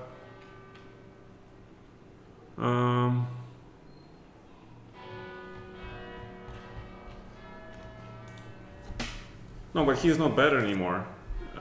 He was better here, but defense holds, yeah? It was kind of pretty weird opening. I just came up with this. It's probably bad. F6. Oh, E5, not bad. Okay, but F5, come on. Oh, come on. Guys, you see how much theory is still not covered. This is not theory. This is already creativity here. But FG5 is actually first line. Wow. But F5 is extremely interesting. This is the extremely interesting move. Because you have D5, D4 coming potentially. Not immediately, 97 obviously. But okay, FG5 was actually not bad. For second line, H4. Knight of 6. See, it's a mistake. It's a big mistake. Apparently rook c7 on 97. Yeah, that's what I actually wanted to play. I want to play 97 and I want to play h5 here. But I chickened out, okay? I got chickened. Why? Because d5 and because of this bishop. And look at this position, it's absolutely nuts, yeah? Because you have to play this. And now anything goes. Because suddenly this king is safe and this pawn can actually go forward. So like bishop h3, take, and suddenly check and bishop d5 and black is winning because this king is not. Oh, okay. Oh, that was a trap. Nice, beautiful queen sack. Queen sack for 2 minor pieces, but these bishops, they're just completely killing my king. My God. See, that's what Sicilian is all about. This is extremely dangerous stuff. So I took on c3. I think it's correct. And you see this eval is white is completely winning. Of course I played Dubov. Of course. Wow. Okay. By the way, where's Dubov? Oh, he is actually the same points number of me.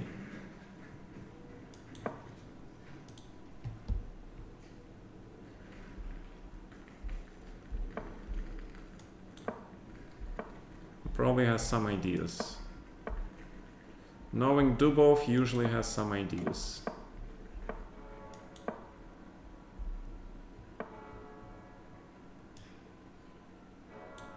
Yeah, but this is like always good for white, no? Isn't that almost always good for white?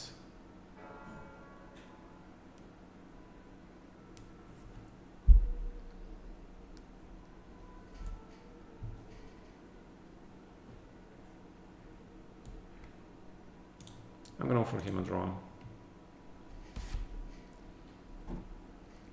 Let's see what he wants to do.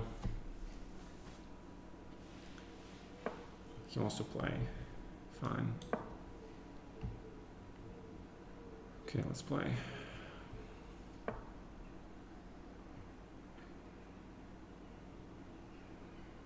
That's a pretty big pawn though. Pretty big pawn.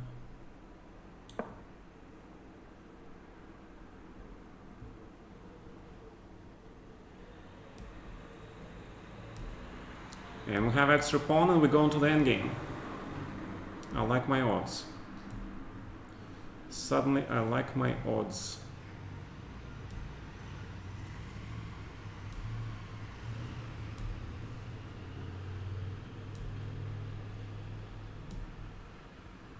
The endgame was extra pawn. I'll take it. I will take it.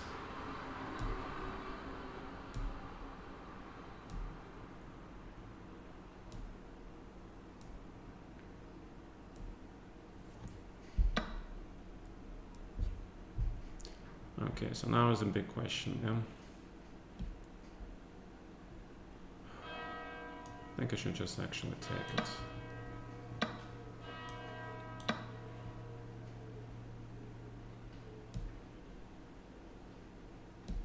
And ignore this youngster.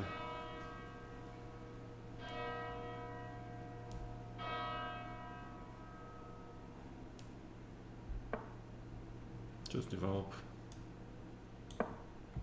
I actually have 2 extra pawns. It's pretty nice.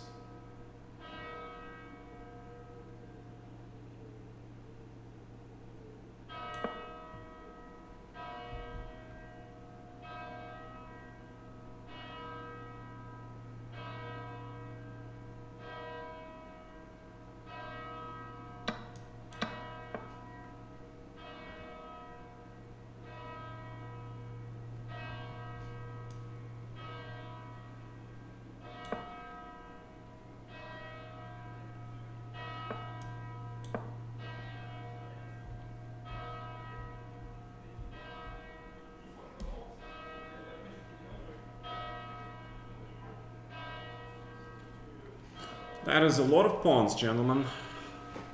Potentially that is a lot of pawns. So let's see what he does. Alright, that was expected. Rook d2 could be played. We can play b3. It's fine. Expecting a4, knight d4. Just take this guy, castles. Alright, 2 extra pawns. Go pawns.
Okay, he is lost.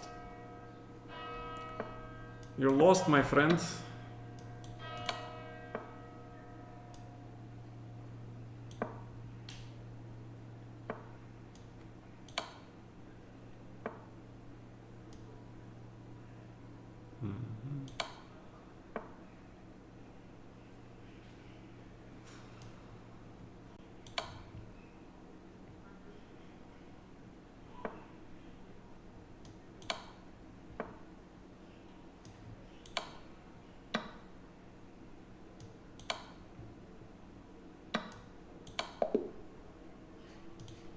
Right. Okay.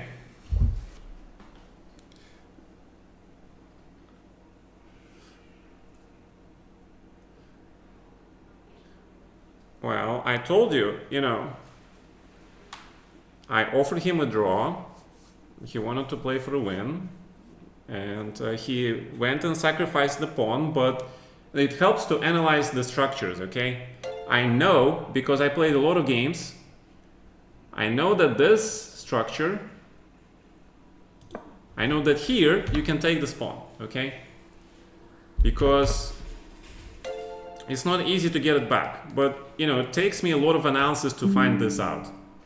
One of the best examples of this if you can go to look at my game against Shaba in the US Chess Championship, I don't know. If somebody can find this game and post a link to it, you know, I played against Shaba in the US Chess Championship, something like this. Okay, and I won this game. It was absolutely crazy game. So once you look at that game, you understand what is possible. Okay. All right, gentlemen. What do you mean I'm taking TT? No. Are you serious? No. Okay, Fabi can still share it, yeah? No, I mean, what do you mean share? He wins on tiebreak if he wins. Well, I have horrible tiebreaks, actually. Okay, but Dubov is behind. Okay, so only Fabi can win, yeah? Only Fabi can win this. But wait, who is he playing? Who is he playing? Oh, he's playing Paravian. It's a draw. Woo! Yeah! Oh my god, guys. Oh my god. Yeah! Woo! First title Tuesday win in forever. Including Fabi, Naka, Magnus, Kramnik. All the best in the world. Everybody played, the best in the world played, and we won, guys. Oh, whoo! Oh my god. Oh my god. Oh my god.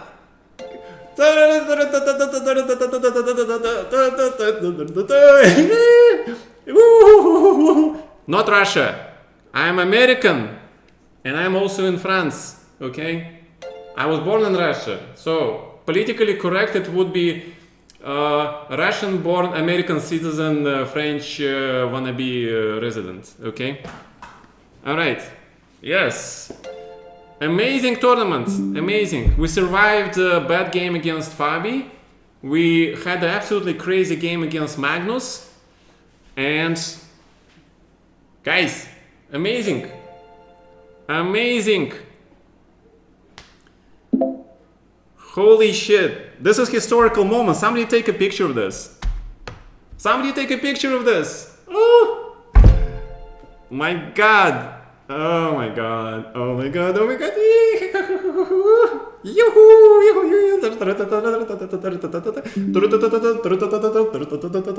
Woohoo. Woohoo. No, just kidding. No. Okay, I can officially retire now. I can officially retire from online chess. I can say I won TT. I showed all the kids who is the best, you know, and I can retire. Yeah, I can pull a Magnus now. Just kidding. All right, guys, feels great. Thank you to all my opponents for fantastic performance. I'm actually got very lucky that I didn't play Naka, but I played Vincent. He's here. I played Magnus. He's here, and I played Fabi. He's here. Okay, and I played Dubov, but I didn't play Naka, and I didn't play this monster. The Dan Laz is a monster. This Dan Laz kid is a future Firuza, okay? So you guys will have to watch out for him. All right, guys. All right. Thank you, guys. Thank you, everybody. Thank you. Thank you all. Thank you. Fantastic performance. Okay, gentlemen, I'll put this video later on YouTube. It really deserves this. Probably tomorrow, okay? And I thank you all for support. Your support was important. After each game, I went on chat and I see everybody is like, you know, saying supportive things. I really appreciate that. Mr. Dillman, thank you so much, sir. 3 years, yeah, 3 years, 4th year going. You guys have been with me on this stream for 3 years. And you finally see the result of your support. Gentlemen, you see this result. We won the title Tuesday. Thank you, guys. Thank you so much. Amazing. Great. So thank you all. I appreciate it. Thank you for your support, you know. Thank you for your belief in me, and I knew we could do it. And we did it, guys. We did it together. And hopefully it's not going to be the last win. hopefully. Okay, we're gonna try harder, but this is a really good moment to feel. Okay, it's not wanna be American. I am an American. I'm wanna be French, dude. Get it right, man. Next week you play, okay, Mr. Birdsmith? Correct. Mr. Dillman, you should play also. All right, everybody should play. Everybody play. All right, guys, I need to celebrate this. So, yeah, I can't believe it either, guys. I can't believe it. I cannot believe it. Unbelievable. Unbelievable. Unbelievable. Check donation. Yes. What was the donation? $50. Mr. Taborich, thank you for $50. Oh my God. Thank you so much, man. Appreciate it. But also, of course, thank you for all the supporters and subscribers, guys. Thank you so much, guys. And again, it feels nice. Yeah, it feels nice for sure. I mean, I'm not a Blitz player myself, you know. Yesterday I playing the Rapids, and so that is like more comfortable for me because I don't have to like really go insane with stress trying to find this best move with limited time. So I'm very, very surprised. Okay. All right, Mr. Peaceful Croc and Dillmans and Taborich, thank you guys so much. All right, guys, take care. I might not be able to play today's late title Tuesday because tomorrow is a very tough day. Okay, but historic victory, and it's to you guys, for you guys, especially for my supporters. Okay. But it's just title Tuesday. But it's nice. All right, gentlemen, so I'll see you probably, if I don't see you today, later on second TT, I'll see you probably tomorrow. No, tomorrow I have this. Okay, so probably Friday or Saturday we're gonna do the simul. Yeah, we didn't do the simul in the last 2 weeks because I was playing the French team championship. But Saturday we're probably gonna do this, okay? And then you guys will see me playing OTB in Dortmund Chess Open. So if anybody of you, okay, hey Alexandra, thank you for the raid, I really appreciate it. So those of you who are gonna be at the Dortmund Chess Open, if you see me, don't worry, just come up and say hello, okay, and I'll be happy to see you, okay. They will also for sure put my volume 1 and volume 2 of the books there in the shop. So it would be nice if you get the book, and if you want the autograph, of course, you know, no problem at all. Okay? All right, guys. Hey, Roya, what's up? All right, guys. Thank you guys for all the raids. Appreciate Papashianadas, Alexandra, Sklerov, Alexei. Thank you guys. So I'll see you guys, okay? Thank you, and I'll see you probably the weekend's end for the simul for subscribers. All right, good night. Good night, everybody. Bye-bye.